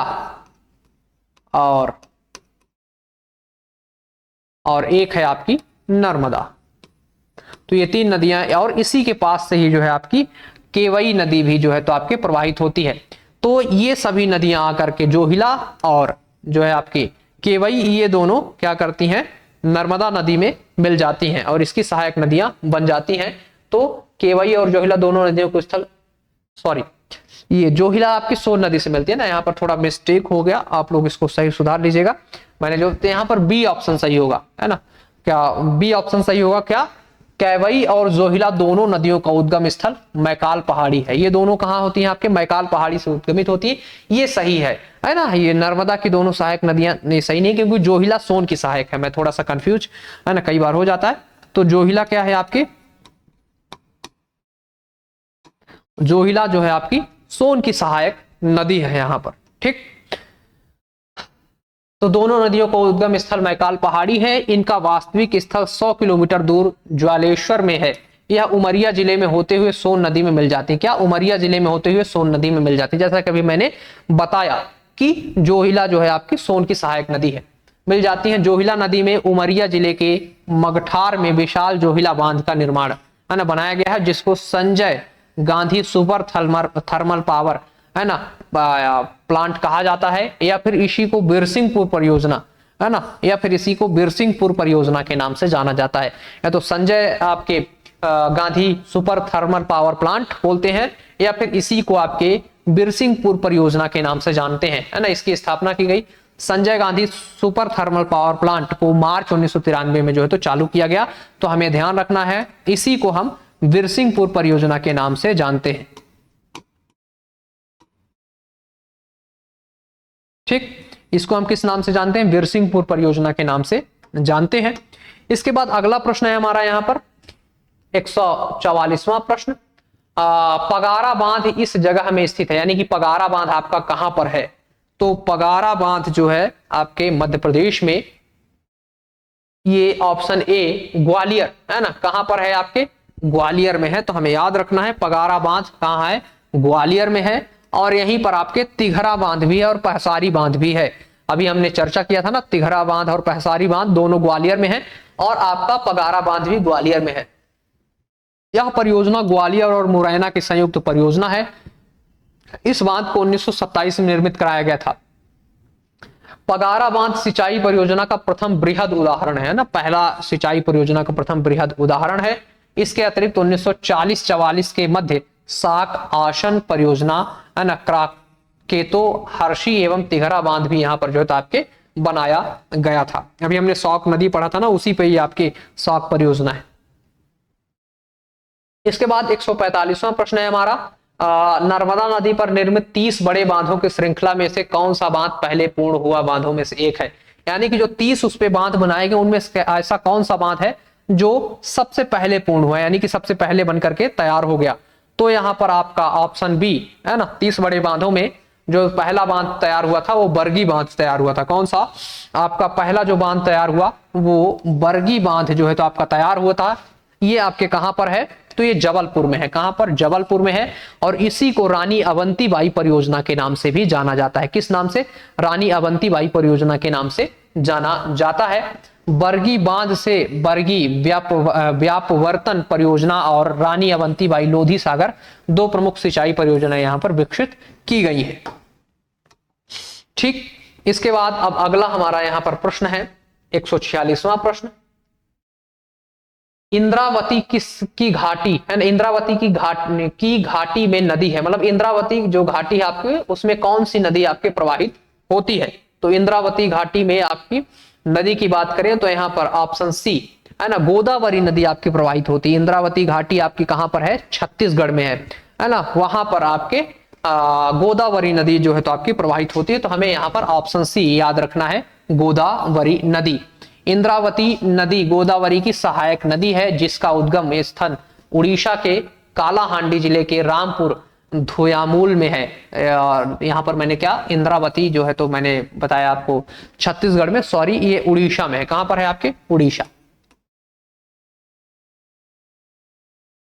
कहा है, उड़ीसा में है ना। जैसा कि आगे यहां पर लिखा हुआ है कि इंद्रावती नदी गोदावरी की सहायक नदी है जिसका उद्गम स्थल उड़ीसा के कालाहांडी जिले में रामपुर या धोयामूल है। भद्रकाली यानी कि दंतेवाड़ा में इंद्रावती नदी और गोदावरी नदी का संगम होता है। इंद्रावती राष्ट्रीय उद्यान नदी के किनारे बसा हुआ है। ठीक, तो इंद्रावती नदी जो है किसकी सहायक नदी है, आपके गोदावरी की सहायक नदी है और इसका उद्गम आपके उड़ीसा से होता है। इसके बाद अगले प्रश्न की ओर चलते हैं, है ना। 147वां प्रश्न है हमारा, क्या सिंचाई के संदर्भ में ERM को दर्शाता है। क्या सिंचाई के संदर्भ में जो ERM है वो किस चीज को दर्शाता है, तो यहां पर इसका आंसर हो जाएगा आपका ऑप्शन सी, है ना। सिंचाई के लिए जो आपका ERM है, विस्तार, है ना, नवीनीकरण और आधुनिकीकरण के तहत, है ना, ERM के तहत तकनीकी प्रगति के कारण परियोजना को लाभ देने के लिए। तो इसका जो सी प्रश्न ऑप्शन है आपका कौन सा, एक्सटेंशन, है ना, जो अभी हमने वहां पे पढ़ा। सी ऑप्शन क्या है, एक्सटेंशन यानी विस्तार, और आर मतलब नवीनीकरण, और एम मतलब मॉडर्नाइजेशन या आधुनिकीकरण। ये जो है आपका इसका सही आंसर होगा ऑप्शन सी। क्या, ER और आपका M। तो इससे हो गया एक्सटेंशन, आर से हो गया आपका नवीनीकरण और एम से हो गया आधुनिकीकरण या मॉडर्नाइजेशन। ठीक, तो याद रखना है हमें ERM का मतलब क्या होता है, विस्तार, नवीनीकरण और आधुनिकता। ये जो ERM है इसके तहत कुछ महत्वपूर्ण आपके प्रावधान रखे गए हैं, जैसा कि पहला है यहां पर तकनीकी प्रगति के कारण परियोजनाओं को लाभ देने के लिए, है ना, ये शुरू किया गया है। 10 साल या उससे पुरानी परियोजनाओं पर विचार किया जाता है। और तीसरा है IRM के तहत हेडक्वार्टर्स, है ना, हेडवर्क्स, वितरण प्रणाली और कमान क्षेत्र का विकास शामिल है। परियोजना लागत का 90% तक वित्त पोषण किया जाता है। ठीक, इसके बाद अगला हमारा प्रश्न है यहां पर 148वां प्रश्न, अपर तिवारा नहर परियोजना में स्थित है। क्या अपर तिवारा नहर परियोजना कहां पर स्थित है, तो ये जो है आपका इसका आंसर हो जाएगा आपका ऑप्शन ए, अपर तिवारा नहर परियोजना सिवनी जिले में स्थित है। कहां स्थित है, आपके सिवनी जिले में स्थित है, यानी कि ऑप्शन ए सिवनी जिला, सिवनी जिले में आपकी अपर तिवारा परियोजना स्थित है। यह परियोजना सिवनी जिले की, है ना, तहसील भीमगढ़ में वैनगंगा नदी पर आपकी बनाई गई है। तो हमें याद रखना है अपर तिवारा जो आपकी नहर परियोजना है ये वैनगंगा नदी पर बनाई गई है। संजय सरोवर बांध का ऊपरी हिस्सा है, यानी जो संजय सरोवर बांध आपके वैनगंगा नदी पर बनाया गया है उसका ये आपका क्या है, ऊपरी बांध है, जिसके माध्यम से सिवनी जिले के बड़े भाग पर सिंचाई की जाती है। सिवनी जिले के बड़े भाग पर यहाँ पर आपके सिंचाई की जाती है। अभी हम लोगों ने ऊपर पढ़ा था कि जोहिला नदी पर भी एक Sanjay Sarovar super thermal power plant है, और यहाँ पर वैनगंगा पर भी जो था आपके संजय सरोवर बांध है। तो संजय सरोवर बांध को ही इसको आपके क्या कहा जाता है, इसको संजय सरोवर बांध को भीमगढ़ बांध के नाम से भी जाना जाता है। किसके नाम से जाना जाता है, भीमगढ़ बांध के नाम से भी आपके इसको जो है तो जाना जाता है। तो हमें याद रखना है संजय सरोवर बांध ये मिट्टी से बना हुआ सबसे बड़ा बांध है। एशिया का सबसे बड़ा मिट्टी से बना हुआ बांध आपका भीमगढ़ है, जिसका नाम संजय सरोवर भी है, और ये आपके किस पर स्थित है, तो वैनगंगा नदी पर जो है तो, है ना, स्थित है। और ये भीमगढ़ तहसील में स्थित है, इसलिए इसका नाम जो है तो भीमगढ़ आपके पड़ा है। ठीक,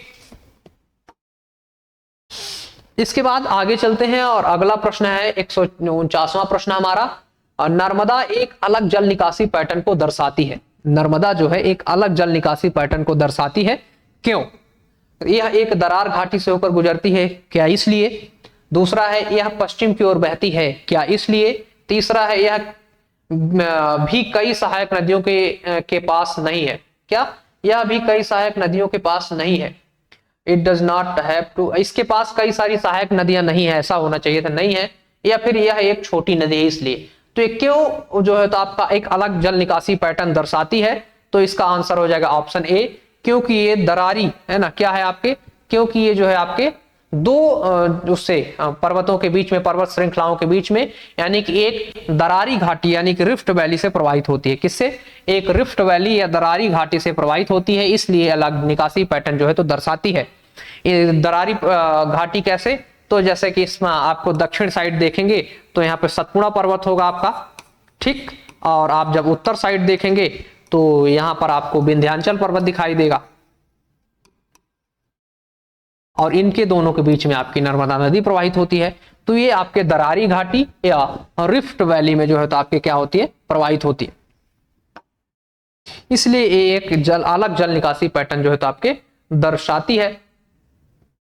इसको जो है तो आपके मध्य प्रदेश की जीवन रेखा भी कहा जाता है। क्या? इसको मध्य प्रदेश की आपके जीवन रेखा कहा जाता है। नर्मदा नदी एक अलग जल निकासी पैटर्न को दर्शाती है, क्योंकि यह एक दरारी घाटी से होकर बहती है, ठीक। ये इसकी लंबाई 13-12 किलोमीटर है। ये भारत की 5वीं सबसे बड़ी नदी है, पश्चिम की ओर प्रवाहित होती है, एस्चुअरी का निर्माण करती है, और इस पर 30 से ज्यादा बांध हैं। इस तरह की तमाम इसके बारे में बहुत सारी चीजें हैं नर्मदा नदी के बारे में। इसके बाद 150वां प्रश्न है हमारा। 150वां प्रश्न क्या है? चौलिया एक है ना? क्या? चौलिया यहाँ पर एक क्या है आपका? तो चौलिया चुलिया होता है ना? चुलिया या चौलिया जो भी आप बोले, चुलिया या चौलिया। तो कहीं पर इसे आपको चुलिया भी लिखा हुआ होता है, चुलिया है ना, या चौलिया। यह एक जलप्रपात या एक झरना है। क्या? एक वाटरफॉल है, ये झरना है, ठीक। चुलिया जलप्रपात आपके चंबल नदी पर जो है तो पड़ता है। किस पे पड़ता है? आपके चंबल नदी पर आपका चौलिया या चुलिया जलप्रपात यहां पर हमें देखने को मिलता है। जलप्रपात है जो चंबल नदी पर है ना, भैंसोड़गढ़ के निकट स्थित है। इसके अतिरिक्त मध्य प्रदेश के अन्य प्रसिद्ध जलप्रपात हैं कपिल धारा, ये सभी जो है तो नर्मदा नदी पर स्थित है। मध्य प्रदेश का सबसे ऊंचा जलप्रपात आपका चचई जलप्रपात है। कितना? 169 है ना आपका जो है तो मीटर का है ये, और ये बीहड़ नदी पर स्थित है। कहां पर? रीवा में, ठीक। इसके बाद हम लोग आगे चलते हैं और अगला प्रश्न देखते हैं। 151वां प्रश्न हमारा क्या है? बरोदिया नदी में एक सिंचाई नहर है। क्या? बरोदिया नदी में कौन सी इसमें से जो है तो आपकी बरोदिया नदी में एक सिंचाई नहर है? तो किस नदी में बरोदिया जो है तो एक सिंचाई नहर के रूप में निकाली गई है? हमें यह बताना है कि इन चार में से ऐसी कौन सी नदी है जिससे आपकी बरोदिया सिंचाई परियोजना जो है तो आपकी निकाली गई है। तो इसका आपका आंसर हो जाएगा यहां पर ऑप्शन सी, बरोदिया चंबल नदी में एक सिंचाई नहर है। तो बरोदिया जो है किस नदी में सिंचाई नहर है? तो ये चंबल नदी में एक सिंचाई नहर है। इसके अतिरिक्त चंबल नदी पर कुल 8 लिफ्ट नहर है। क्या? कुल 8 लिफ्ट नहर है, तथा विभिन्न बांधों के माध्यम से भी गहरे है ना, यहाँ पर नहरें निकाली गई हैं। चंबल नदी पर कोटा बैराज है ना बांध है, जवाहर सागर है, राणा प्रताप बांध है, गांधी सागर बांध, ये सारी चीजें जो है तो आपके इस पे आपके बनाई गई हैं चंबल नदी पे। इसके बाद 152वां प्रश्न है हमारा। मैकाल पहाड़ी विभिन्न नदियों का स्रोत है और इसलिए इसको क्या कहा जाता है? तो मैकाल पहाड़ी को जो है तो आपके इसे वाटर शेड कहा जाता है। क्या कहा जाता है? वाटर शेड, यानी ऑप्शन सी। जहां पर पानी का जो है तो इस तरह बढ़िया हो, जहां से कई सारी नदियां निकलती हो, तो उसको जल का स्रोत यानी कि वाटर शेड जो है तो इसको कहा जाता है। किसको? मैकाल पहाड़ियों को। तो ऑप्शन सी, मैकाल पहाड़ियां विभिन्न नदियों का स्रोत है, इसलिए इसको वाटर शेड कहा जाता है। क्या? वाटर शेड कहा जा सकता है। वाटर शेड या जल संभर या द्रोणी तथा कभी कभी जल विभाजक शब्द का भी प्रयोग होता है, जो किसी विस्तृत क्षेत्र को अलग अलग मंडलों में विभाजित करते हैं। मैकाल पहाड़ियां भी विभिन्न नदियां क्रमशः नर्मदा, सोन, जोहिला का उद्गम है, जो अलग अलग दिशा में प्रवाहित होती हैं। इसके बाद अगला प्रश्न है हमारा 153वां प्रश्न। इसका प्रश्न की बात करें तो बेनीगंज जिले में एक सिंचाई नहर है। क्या? बेनीगंज किस जिले की एक सिंचाई नहर है? तो इसका आंसर हो जाएगा आपका यहां पर ऑप्शन ए, बेनीगंज छतरपुर जिले की एक सिंचाई नहर है। कहां की है? तो छतरपुर की यह एक सिंचाई नहर है, हमें याद रखना है। बेनीगंज छतरपुर जिले की एक सिंचाई नहर है। इसके अतिरिक्त मध्य प्रदेश की कुल महत्वपूर्ण सिंचाई परियोजना निम्नलिखित हैं। मध्य प्रदेश में और सिंचाई परियोजनाओं की बात करें, जैसे बाण सागर सिंचाई परियोजना है, ये आपकी कहां पर है? सोन नदी पर है ना। और मोहनपुरा सिंचाई परियोजना आपके चंबल बेतवा द्रोणी में स्थित है ये, है ना। और ये राजगढ़ में है, कहां पर है आपके, राजगढ़, राजगढ़ में स्थित है। हिम्मतगढ़ सिंचाई परियोजना यमुना नदी बेसिन में जो है तो आपके स्थित है। तो ये आपकी कुछ नदी परियोजनाएं हैं। इसके बाद अगला प्रश्न है हमारा यहां पर 154वां प्रश्न, किस नदी को स्वर्ण कहा जाता है, किस नदी को क्या कहा जाता है, स्वर्ण कहा जाता है। तो यहां पर आपका आंसर हो जाएगा ऑप्शन सी, सोन। सोन नदी को स्वर्ण भी कहा जाता है ना। इसे नद की जगह पर नदी, है ना, नदी की जगह पर इसे नद भी कहा जाता है सोन अविवाहित नदी है। और इसके बाद इसका देखें तो सी को जो है तो सोन नदी को स्वर्ण नदी कहा जाता है। सोन नदी मध्य प्रदेश के अनूपपुर जिले में अमरकंटक पहाड़ी से निकलती है। इस नदी के बालू रेत के कण में, रेत के कण पीले रंग के हैं जो सोन की तरह चमकते हैं। इस नदी के रेत भवन निर्माण आदि के लिए बहुत ही उपयोगी है। सोन नदी गंगा के दक्षिण भाग में मिलने वाली सबसे बड़ी नदी है। और सोन नदी में दुर्लभ प्रजाति के कछुए पाए जाते हैं। इस नदी पर सोन घड़ियाल अभ्यारण्य भी स्थित है। सोन नदी के अन्य नाम नंद, क्या है अगले इसके अन्य नाम क्या है आपके, नंद है, सोन है, सुवर्ण है, सोन पालिका है, सोनभद्र है और हिरणवाह है। ये सभी नाम बहुत ही मोस्ट इंपोर्टेंट हैं, पेपर में आपके पूछे जा सकते हैं। सोन घड़ियाल आपका जो है तो सीधी जिले में स्थित है। ठीक, यहाँ पर जो है तो आपके सोन घड़ियाल में मगरमच्छों का जो है तो यहाँ पर संरक्षण किया जाता है। ठीक, ये बिहार के पटना के निकट जो है तो आपके सोन नदी से मिलती है। इसके बाद 155वां प्रश्न है हमारा, जब हार्ड और सॉफ्ट चट्टाने वैकल्पिक व्यवस्थित हो तब नर्मदा और ताप्ती जैसी नदियां इन चट्टानों के माध्यम से प्रवाहित होती हैं और सॉफ्ट चट्टानों को नष्ट करने की कोशिश करती हैं। इस सुविधा को कहा जाता है, मतलब जो सॉफ्ट चट्टाने हैं उनको ये तोड़ती हुई आगे प्रवाहित हो जाती हैं, तो इसको आपको क्या कहा जाता है, दरार घाटी, इसको कहा जाता है रिफ्ट वैली या दरार घाटी। तो यहां पर ऑप्शन बी आपका सही आंसर है, रिफ्ट वैली या दरार घाटी। क्योंकि यहां पर एक तो कठोर चट्टान, एक तरफ आपकी जो है तो कोमल चट्टान होंगी, तो कोमल चट्टानों को ये लोग काटते हुए आगे जो है तो आपकी निकल जाएंगी, है ना। तो इसको यहां पर देखिए क्या कहा जाता है, दरार घाटी कहा जाता है। भारत में पूरी तरह से बहने वाली दरार घाटी की नदियां नर्मदा है, ताप्ती है और माही और दामोदर, ये सारी नदियां हैं। इसके बाद अगला प्रश्न है 156वां प्रश्न हमारा, बांध को जो कि तांदुला नदी पर स्थित है उसमें शामिल है ना। तांदुला नदी पर स्थित है उसमें शामिल है तांदुला और जामनी, तांदुला और सूखा, तांदुला और मुरैना, तांदुला और होलाली। तो यहां पर इसका आंसर हो जाएगा ऑप्शन बी, है ना, तांदुला नदी, उसमें तांदुला और सूखा नदी शामिल है। कौन सी, तांदुला और सूखा नदी यहां पर आपके शामिल हैं। ठीक, इसके बाद यहां पर आपका अगला प्रश्न की ओर चले क्योंकि बहुत महत्वपूर्ण नहीं है। अगला प्रश्न है हमारा 157वां प्रश्न, NIA का पूरा नाम क्या है, क्या NIA का पूरा नाम क्या है। तो net irrigated area, national irrigated area, national increase area, net irrigated area.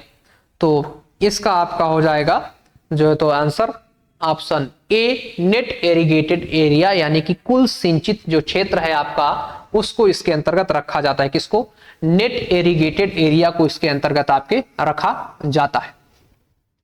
कुल सिंचित क्षेत्र है, मध्य प्रदेश में कुल सिंचित क्षेत्र लगभग 70% है, यानी कि 70% भूमि आपकी सिंचित है।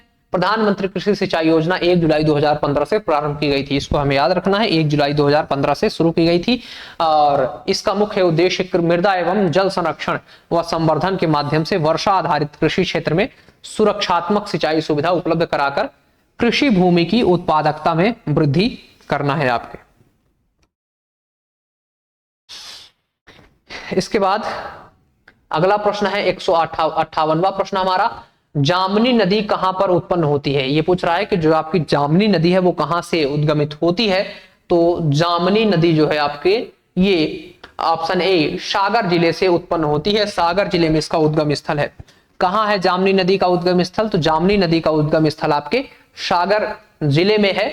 जामनी नदी मुख्य रूप से बरसाती नदी है, यानी कि बरसात के सीजन में प्रवाहित होती है, बाकी समय ये जो है आपके सूख जाती है ना। ललितपुर जिले में ये नदी उत्तर प्रदेश के ललितपुर जिले में प्रवेश करती है, यह पुनः टीकमगढ़ को पार करती है तथा ओरछा के पास बेतवा नदी में मिल जाती है।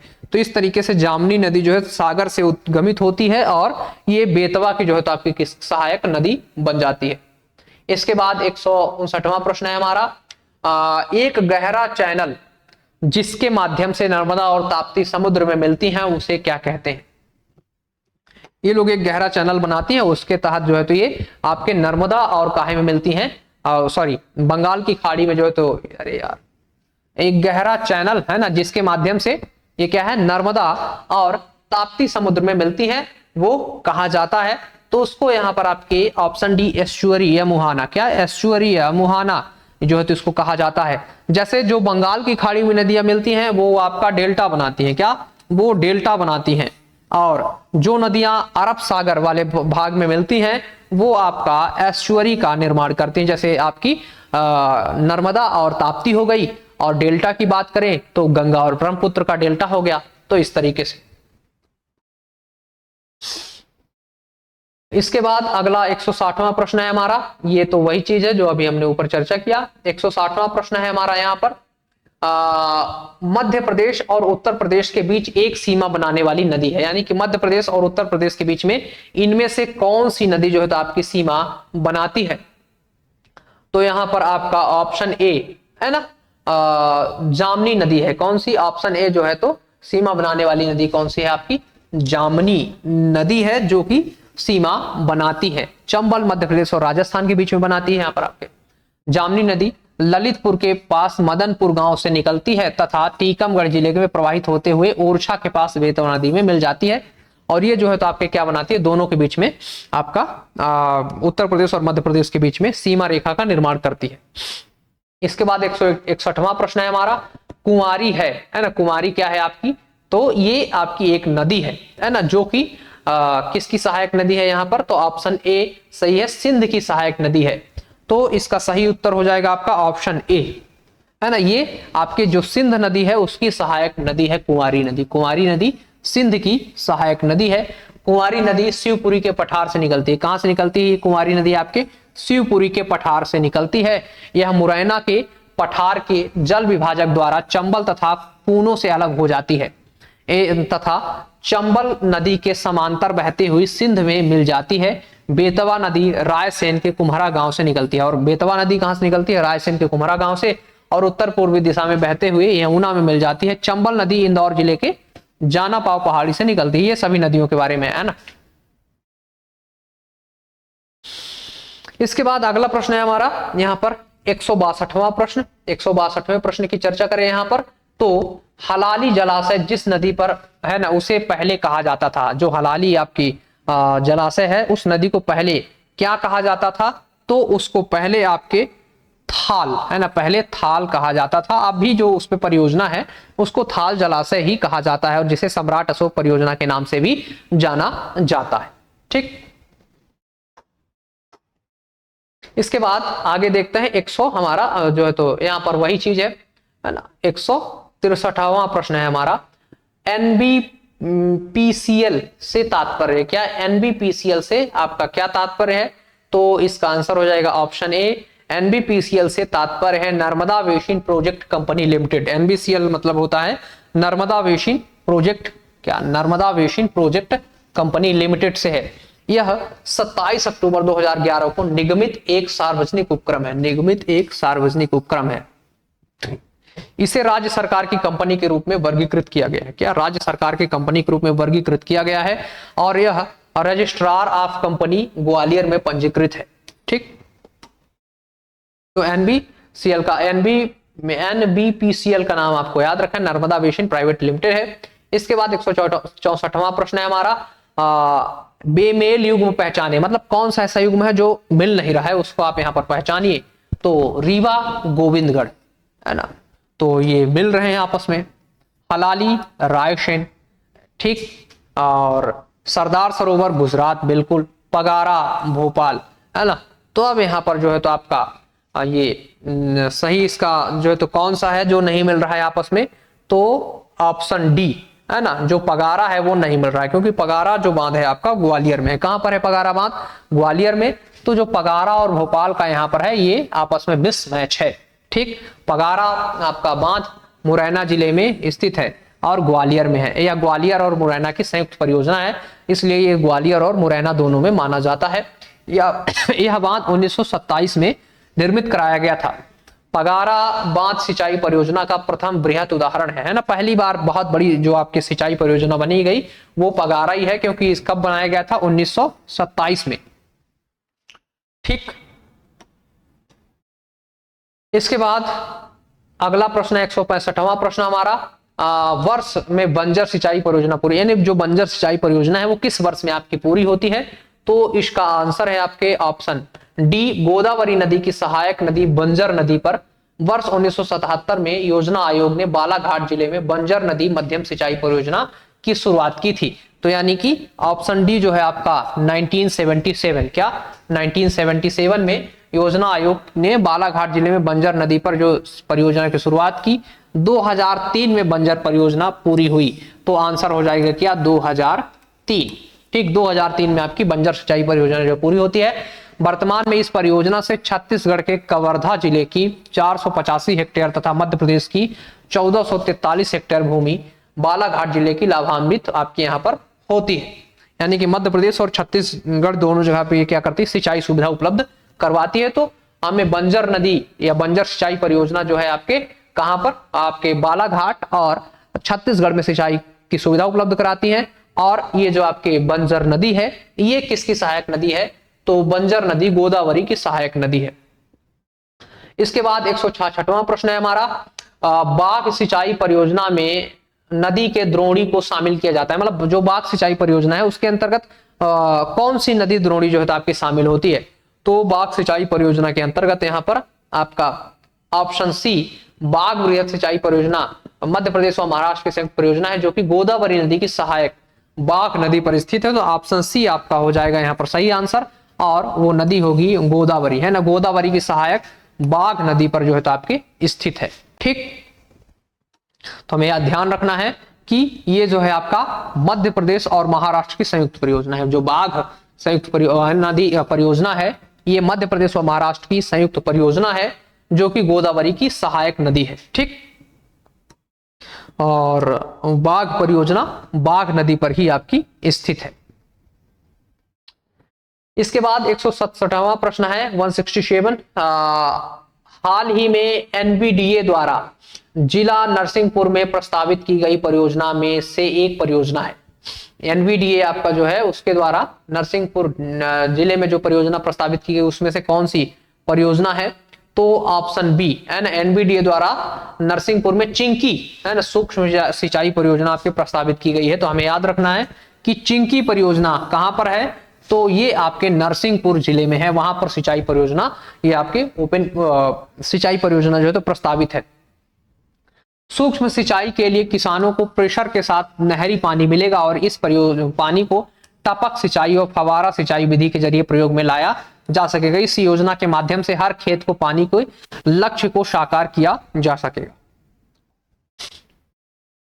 इसके बाद अगला प्रश्न है, जिला में आवदा बांध स्थित है, यानी कि किस जिले में आवदा बांध आपका स्थित है।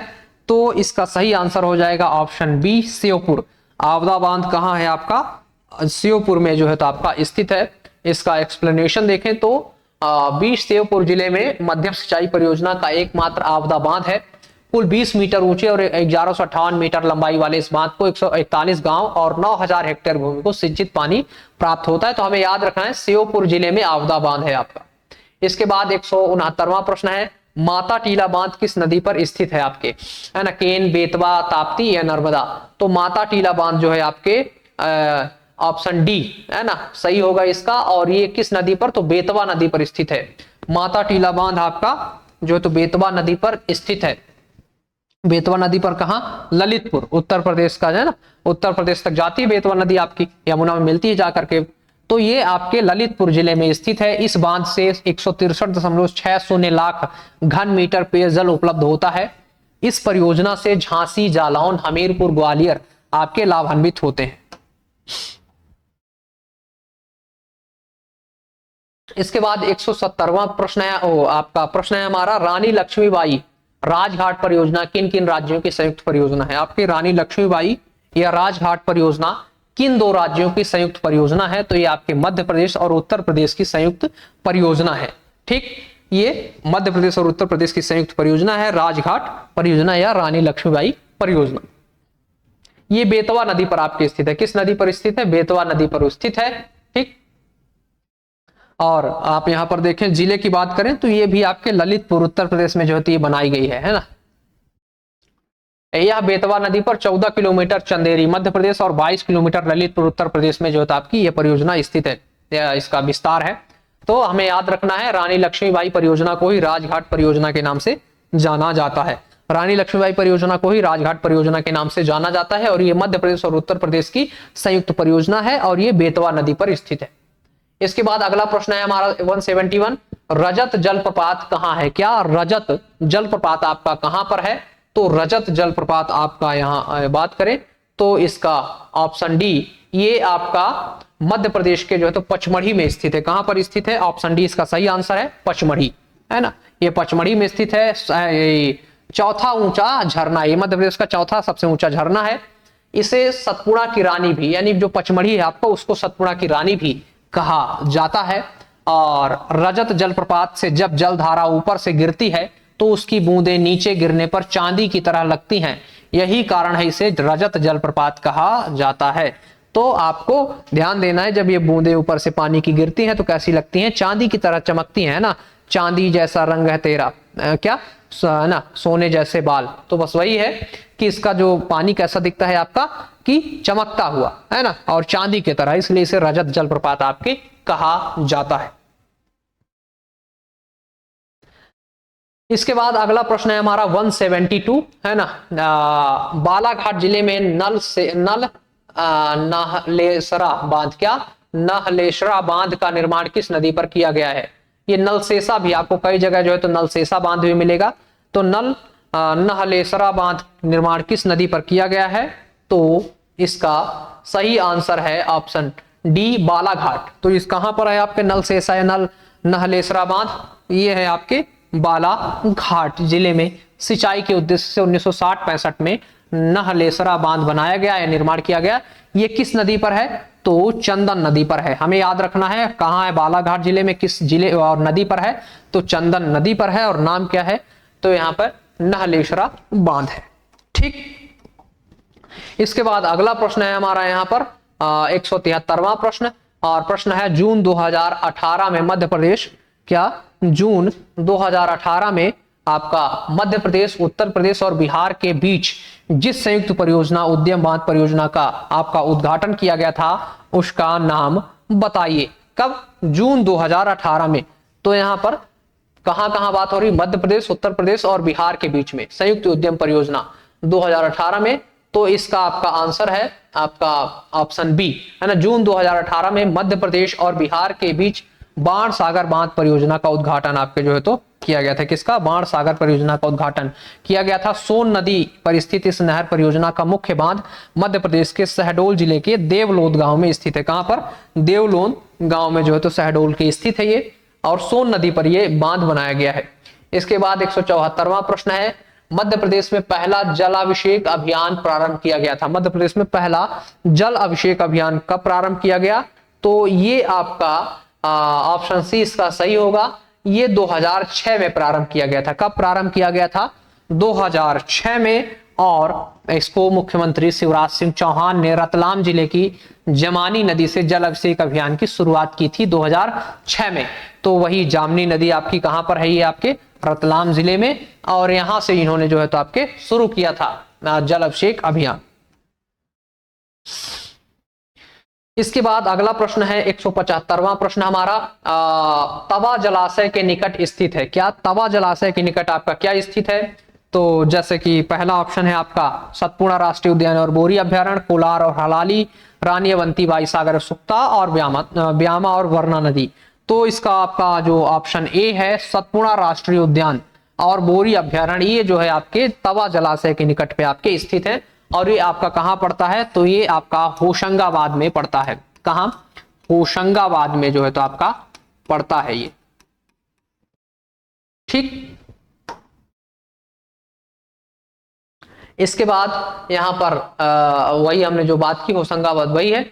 और फिर 176वां प्रश्न है हमारा, क्या है, जिला गुना नदी से विभाजित होता है, मतलब जो गुना जिला है उसको कौन सी नदी आपके यहाँ पर विभाजित करती है, तवा, सिंध, तमसा, जामनी। तो यहाँ पर आपका जो ऑप्शन बी है सिंध नदी, उसके द्वारा गुना जिला जो है तो आपका विभाजित होता है। गुना जो जिला है आपका वो सिंध नदी के द्वारा विभाजित किया जाता है, सिंध नदी द्वारा विभाजित होती है। सिंध नदी मध्य प्रदेश के विदिशा जिले में स्थित सिरोंज के समीप एक ताल से निकलकर इटावा उत्तर प्रदेश के समीप यमुना नदी में मिल जाती है। यानी कि जो आपकी सिंध नदी है वो विदिशा की जो सिरोंज तहसील है वहां से निकलती है और उत्तर प्रदेश के इटावा जिले में ये किससे मिल जाती है, यमुना नदी से मिल जाती है। और ये गुना को दो भागों में जो है तो विभाजित करती है। यमुना की और यमुना मिलती है। सिंध की सहायक नदियों में आपकी पार्वती इसकी सहायक नदी है जो कि सीहोर से निकलती है। नन एवं माहुर जो है इसकी अन्य सहायक नदियां हैं। ठीक, इसके बाद अगला प्रश्न है हमारा यहाँ पर 177वां प्रश्न, मध्य भारत पठार क्षेत्र में निम्न में से कौन सी नदी का प्रवाह नहीं है। क्या, मध्य भारत पठार के क्षेत्र में निम्न में से कौन सी नदी का प्रवाह नहीं है, यानी कि मध्य भारत में कौन सी नदी इसमें से नहीं प्रवाहित होती। तो जैसे चंबल तो होती है ना, पार्वती भी होती है, काली सिंध भी होती है, तो जामनेर जो है आपकी ये नदी यहाँ पर आपके मध्य भारत में प्रवाहित नहीं होती। तो यहाँ पर आपका ऑप्शन ए जामनेर नदी, मध्य भारत मतलब भिंड, मुरैना, श्योपुर, ग्वालियर वाला जो भाग है वहां का। तो ये क्या है, मध्य भारत पठार क्षेत्र से जामनेर नदी का प्रवाह नहीं होता है। इस नदी का प्रवाह विंध्यन श्रेणी की जाना पाव पहाड़ी से होता है। कहां से होता है, विंध्यन श्रेणी के जाना पाव पहाड़ी से जो है तो इसका आपका प्रवाह होता है। जो काली सिंध मध्य प्रदेश के देवास के अमोदिया विंध्य श्रेणी से निकलती है। ये जो आपके सिंध जो है मध्य प्रदेश के देवास के आपके अमोदिया विंध्य श्रेणी से निकलती है। काली सिंध सॉरी है ना, सिंध नदी तो आपके दूसरे जगह से निकलती है विदिशा से। तो ये काली सिंध जो है आपके देवास से निकलती है। कहां से, देवास से, विंध्यन श्रेणी से निकलती है। यह नानौरे क्या नौनेरा राजस्थान में चंबल में मिल जाती है। तो काली सिंध किसकी सहायक नदी है, आपकी चंबल की। पार्वती नदी मध्य प्रदेश में सीहोर जिले से निकलती है तथा आगे प्रवाहित होते हुए चंबल नदी में मिल जाती है। तो काली सिंध और पार्वती दोनों किसकी सहायक हैं, आपकी चंबल की हैं। पार्वती सीहोर से निकलती है और काली सिंध देवास के जो है तो बागली गांव से निकलती है। यहाँ पे जो अगोदिया लिखा है ना, अमोदिया, तो इसको देवास के बागली गांव से भी बोला है ना, तो निकलती है ये। और फिर उसके बाद अगला प्रश्न है निम्नलिखित में से, अगला प्रश्न 178वां हमारा, निम्नलिखित में से कौन सा युग्म गलत है। इसमें जो भी आपके दिए गए हैं ये पूछा जा रहा है कि कौन सा युग्म गलत है। ये प्रश्न आपके एमपीपीएससी 2024 में आ चुका है ना। तो इसमें सब सही है। बोरी होशंगाबाद में है, गंगाऊ पन्ना में है, करैरा शिवपुरी में है, घाटी गांव जो है ये गलत है। घाटी गांव आपके कहाँ है, ग्वालियर में है। हालांकि अब इसको हटा दिया गया है पर ये आपका ग्वालियर में था और इंदौर में नहीं है ना। इंदौर में सबसे छोटा आपका अभ्यारण्य है राला मंडल, मध्य प्रदेश का सबसे छोटा अभ्यारण्य जिसका नाम है राला मंडल, वो आपके इंदौर में स्थित है। फिर इसके बाद 179वां प्रश्न है हमारा, मध्य प्रदेश में किस प्रकार के वन नहीं पाए जाते। ये पूछ रहा है मध्य प्रदेश में किस प्रकार के वन नहीं पाए जाते। तो मध्य प्रदेश में आपकी उष्णकटिबंधीय आर्द्र पतझड़ वन पाए जाते हैं बिल्कुल, और उप आर्द्र पहाड़ी वन भी पाए जाते हैं, कांटेदार वन भी पाए जाते हैं। अल्पाइन वन आपके मध्य प्रदेश में नहीं पाए जाते। अल्पाइन वन जो है आपके जहां पर काफी ऊंचाई पर जो है तो ये वन जो बहुत हिमालयी क्षेत्रों में ये वन पाए जाते हैं आपके, है ना। कश्मीर का जो एरिया जहां पर बहुत सारा बर्फ गिरता है, या हिमालय के जो सबसे ऊंचाई वाले क्षेत्र हैं वहां पर आपके अल्पाइन वन पाए जाते हैं। मध्य प्रदेश में अल्पाइन वन नहीं पाए जाते, बाकी सब पाए जाते हैं। इसके बाद यहां पर अगला प्रश्न है, मध्य प्रदेश में निम्नलिखित में से कौन सा बाघ अभ्यारण्य टाइगर रिजर्व क्षेत्र की दृष्टि से सबसे छोटा है। क्या बोल रहे हैं ये कि कौन सा आपका बाघ अभ्यारण्य यानी टाइगर रिजर्व क्षेत्रफल की दृष्टि से सबसे छोटा है। तो यहाँ पर सबसे छोटा जो आपका टाइगर रिजर्व है वो आपका है कौन सा, यहां पर बात करें तो ऑप्शन सी है ना। ऑप्शन सी जो है तो सबसे क्या है यहां पर आपका छोटा है। और ऑप्शन सी में क्या दिया गया है यहां पर, तो कान्हा सॉरी पेंच, पेंच राष्ट्रीय उद्यान, पेंच आपका जो टाइगर रिजर्व है, पेंच राष्ट्रीय उद्यान है, वो टाइगर रिजर्व के रूप में सबसे छोटा है ना। आप यहां पर देखें तो सबसे एरिया कम 1179.63 जो है आपका वर्ग किलोमीटर है पेंच का, जो कि सबसे कम है। और इसमें ज्यादा की बात करें तो 2051.79 आपके कान्हा किसली है। कान्हा किसली वैसे भी मध्य प्रदेश का सबसे बड़ा आपका राष्ट्रीय उद्यान और टाइगर रिजर्व दोनों है। इसके बाद अगला प्रश्न है हमारा 181वां प्रश्न, मध्य प्रदेश वन विकास कारपोरेशन निगम की स्थापना। मध्य प्रदेश आपका जो है तो वन विकास निगम की स्थापना आपके कब की गई थी? तो इसकी स्थापना आपके जो है तो 1975 में की गई थी। कब की गई थी? 1975 में जो है तो आपकी इसकी स्थापना की गई थी या हुई थी। इसका मुख्य उद्देश्य राज्य में वनीकरण एवं पुनर्वनीकरण गतिविधियों को बढ़ावा देना है। क्या? वनीकरण एवं पुनर्वनीकरण गतिविधियों को बढ़ावा देना है। इसके बाद 182वां प्रश्न है हमारा, मध्य प्रदेश में निम्नलिखित में से कौन सा रामसर आर्द्र भूमि स्थल क्षेत्रफल की दृष्टि से सबसे छोटा है? मध्य प्रदेश में आपका जो आपके 5 प्रमुख ये हैं आपके आर्द्र भूमि है ना, रामसर साइट्स, उसमें सबसे छोटा कौन सा है? तो बात करें सबसे छोटे की तो यहां पर सिरपुर आपका जो तालाब है वो सबसे छोटा है। क्या? सिरपुर तालाब जो है आपका इंदौर में ही है, ये आपका तालाब, ये सबसे छोटा है। ये कितना है? मात्र 1.61 वर्ग किलोमीटर। जबकि सबसे बड़ा है यशवंत सागर आपका, नहीं सॉरी, सबसे बड़ा है भोज आर्द्र भूमि वेटलैंड जो है आपका भोपाल में, वो सबसे बड़ा है। और सांख्य सागर जो है आपकी कहां पर है? शिवपुरी में। यशवंत सागर और सिरपुर दोनों कहां है आपके? तो ये इंदौर में है। और सिरपुर आपका सबसे क्या है? छोटा आर्द्र भूमि है ना, वेटलैंड है हमारा।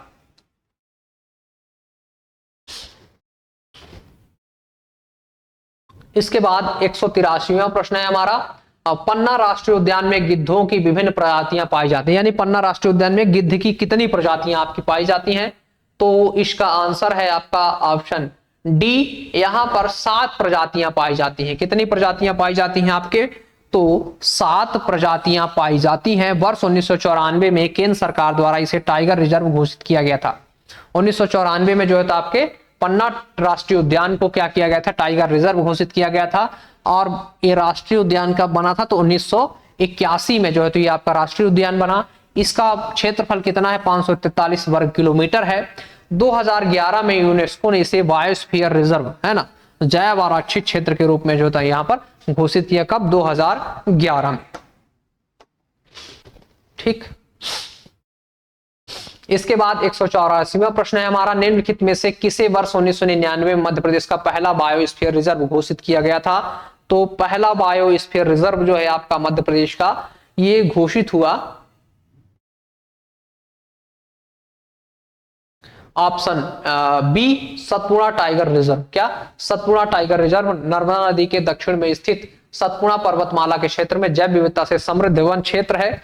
यह अनेक लुप्त प्राय प्रजातियों का निवास है। इसे 1999 में मध्य प्रदेश के प्रथम बायोस्फीयर रिजर्व के रूप में आपका जो है तो घोषित किया गया है ना। यहाँ पर पचमढ़ी जो आपका है उसको भी बायोस्फीयर रिजर्व के रूप में घोषित किया गया है। वहीं पर आपका सतपुड़ा टाइगर रिजर्व आता है, इसको 1999 में जो है तो आपके घोषित किया गया था। इसके बाद 185वां प्रश्न है हमारा, निम्नलिखित में से कौन सा अभ्यारण्य मध्य प्रदेश के वन क्षेत्रों में नर्मदा से उत्तर एवं विंध्य क्षेत्र की विंध्य श्रेणी की पहाड़ियों पर फैला हुआ है? प्रश्न क्या है आपका? निम्नलिखित में से कौन सा अभ्यारण्य मध्य प्रदेश के वन क्षेत्रों में नर्मदा से उत्तर विंध्य श्रेणियों की पहाड़ियों पर फैला हुआ है? तो ऐसा कौन सा यहां पर आपका जो है तो राष्ट्रीय अभ्यारण्य है? तो इसका आंसर हो जाएगा आपके ऑप्शन ए, सिंघोरी अभ्यारण्य। ये आपका रायसेन जिले में स्थित है। कहां है ये? सिंघोरी आपका अभ्यारण्य रायसेन जिले में स्थित है। और यह नर्मदा से उत्तर की ओर विंध्य श्रृंखला की पहाड़ियों पर फैला हुआ है। कहां? विंध्य श्रृंखला की पहाड़ियों पर फैला हुआ है। इन पहाड़ियों की ऊंचाइयां 550 मीटर से 660 मीटर हैं। इस अभ्यारण्य में तेंदुआ, जंगली कुत्ते, सियार, लोमड़ी आदि पाए जाते हैं। तो हमें बस इतना याद रखना है, सिंघोरी आपका अभ्यारण्य रायसेन जिले में है, जो कि विंध्याचल श्रेणी में आपका फैला हुआ है। नर्मदा नदी के कहां पर है? उत्तर में है। वैसे भी विंध्याचल श्रेणी उत्तर में ही है।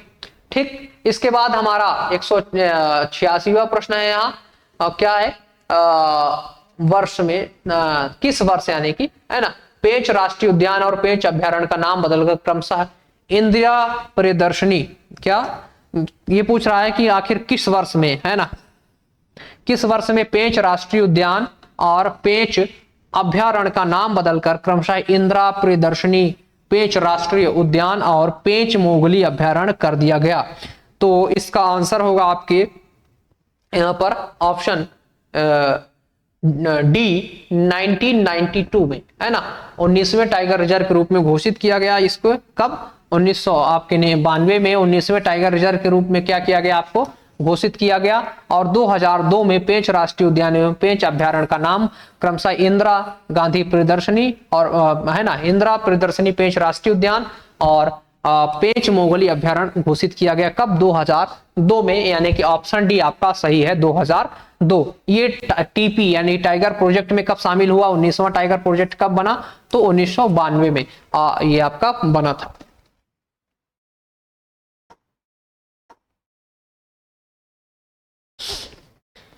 इसके बाद 187वां प्रश्न है यहाँ पर, निम्नलिखित में से किस वन क्षेत्र की सुंदरता और समृद्धि का वर्णन आईने अकबरी में किया गया है? क्या प्रश्न है? निम्नलिखित में से किस वन क्षेत्र की सुंदरता का वर्णन जो है अबुल फजल के द्वारा लिखी गई आईने अकबरी में आपके किया गया है?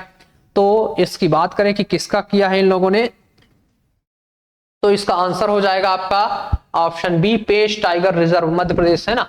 तो इस किसका किया है इन लोगों ने? पेंच टाइगर रिजर्व का, है ना। यहाँ पर आपका ऑप्शन जो बी है पेंच टाइगर रिजर्व, उसका इन्होंने आईने अकबरी में वर्णन किया है। पेंच टाइगर रिजर्व मध्य प्रदेश के सिवनी और छिंदवाड़ा जिले में है, फैला हुआ है। कहां? सिवनी और छिंदवाड़ा जिले में आपका फैला हुआ है।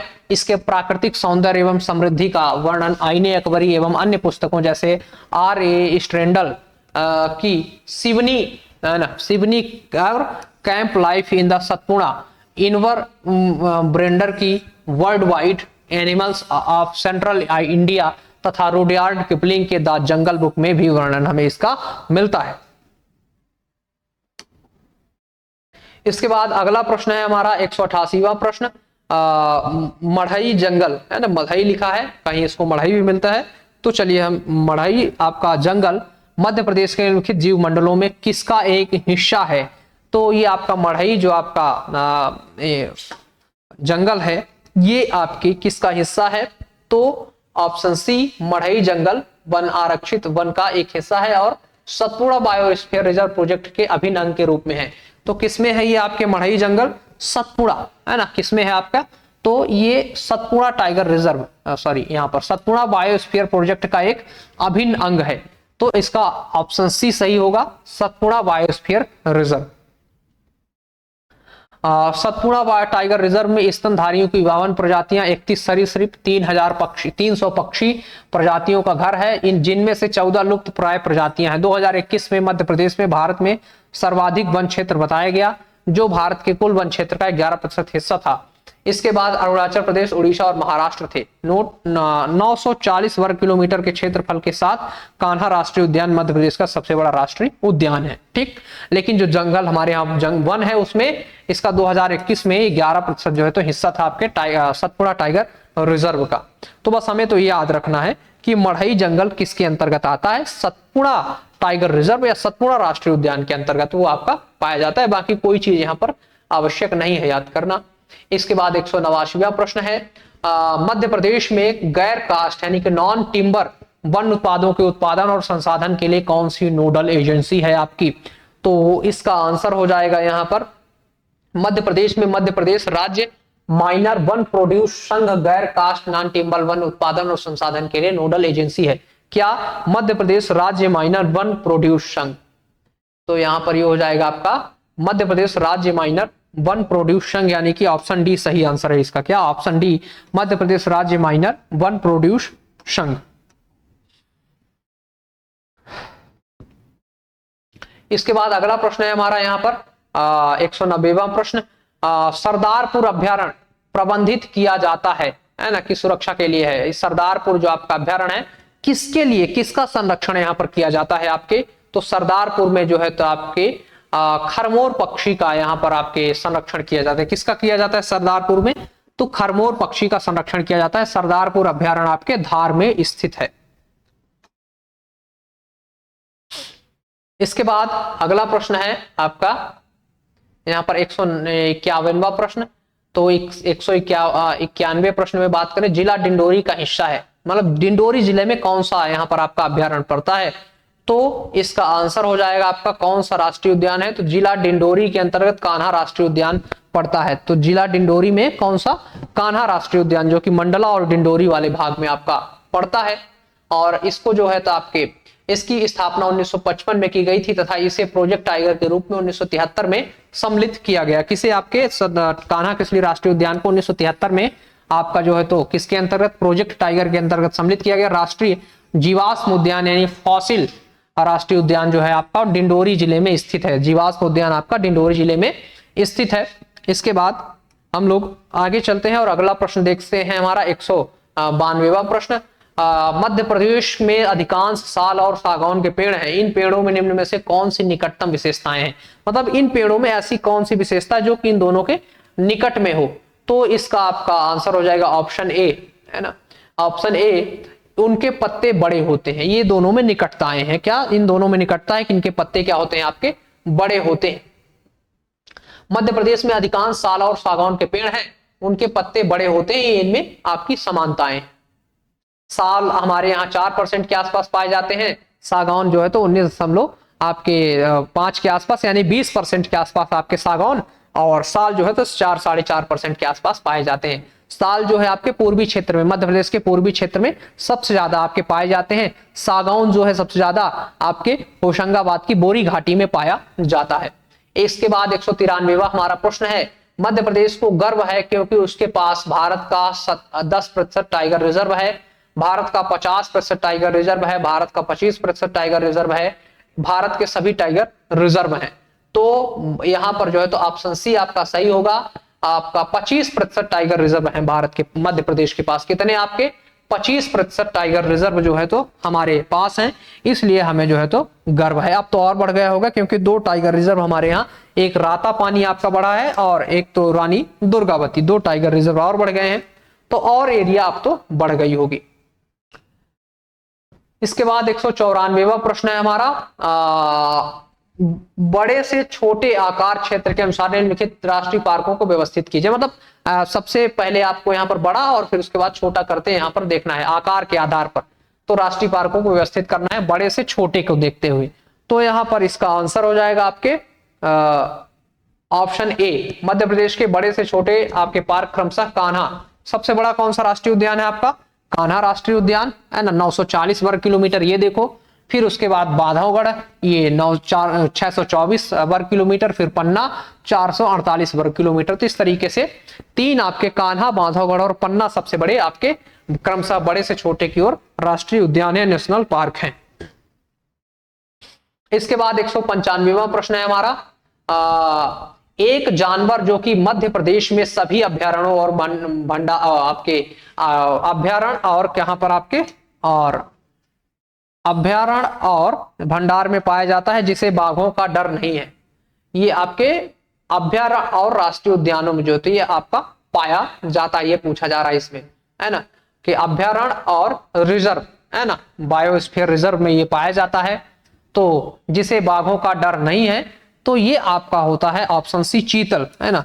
चीतल जो है हर जगह पाया जाता है आपके, हमारे यहाँ सबसे ज्यादा राष्ट्रीय उद्यान में चीतल ही पाया जाता है, और उसका किसी को जो है तो डर नहीं होता, है ना, वो बाघों से नहीं डरता।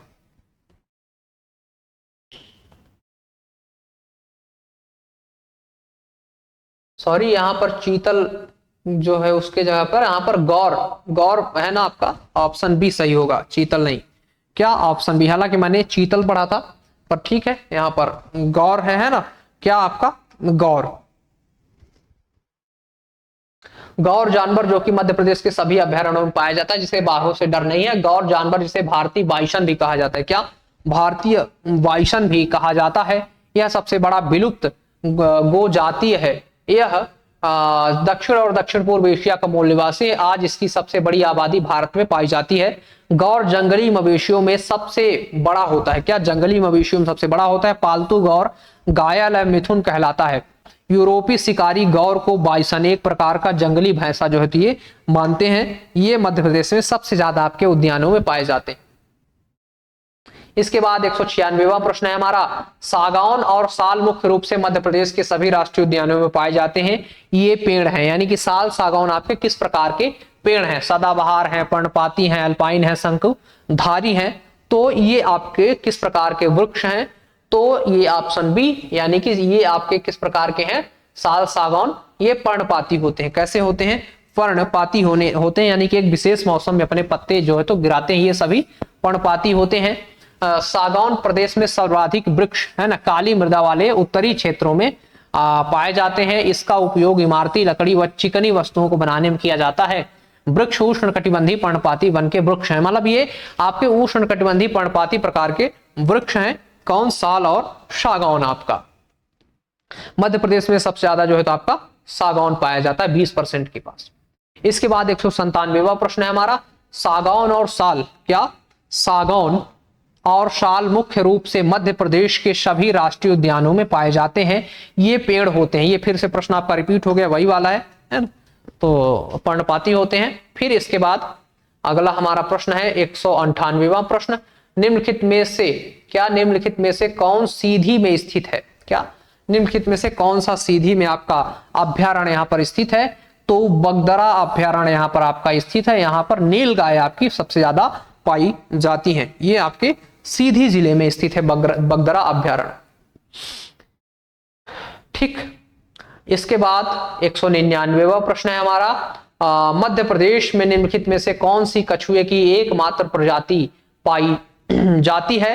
तो ये है आपका चित्रा इंडिका। चित्रा इंडिका है ना, ये आपका चंबल नदी में पाए जाते हैं। क्या? ये आपका चित्रा इंडिका जो है चंबल नदी में पाया जाने वाला आपका कछुए की एक विशेष प्रजाति है, जिसका चंबल घड़ियाल में इसका संरक्षण आपके जो है तो किया जाता है। जियोकेलोन एलिगेंस कछुए की एकमात्र प्रजाति है, मध्य प्रदेश के चंबल अभ्यारण्य और सोन घड़ियाल अभ्यारण्य में पाई जाती है।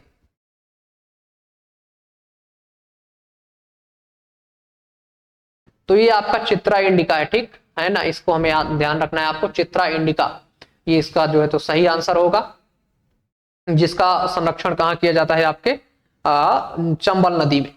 उसको आप लोग जो डिस्क्रिप्शन में या जो एक्सप्लेनेशन है उसको एक बार सुधार लीजिएगा। इसके बाद 200वां प्रश्न है हमारा, मध्य भारत में चीता को पुनः पेश करने की रिपोर्ट के तहत मध्य प्रदेश में कौन से स्थल को उपयुक्त रूप में सिफारिश किया गया है? क्या भारत में चीता को पुनः पेश करने की रिपोर्ट के तहत मध्य प्रदेश में कौन से स्थल को उपयुक्त रूप से सिफारिश किया गया है? उपयुक्त रूप से कहना, कौन से स्थल को उपयुक्त रूप से सिफारिश किया गया है? नौरादेही, सिंघोरी, पचमढ़ी या गांधी सागर। तो इसमें आपका सही आंसर होगा यहाँ पर आपके ऑप्शन ए है ना, पुनः पेश करने की रिपोर्ट के तहत मध्य प्रदेश में नौरादेही अभ्यारण्य को उपयुक्त रूप से सिफारिश किया गया है। यानी कि जो आपका नौरादेही अभ्यारण्य है सागर में, ये कहाँ है आपका? सागर में है। ये नौरादेही आपका कहाँ है? सागर में है।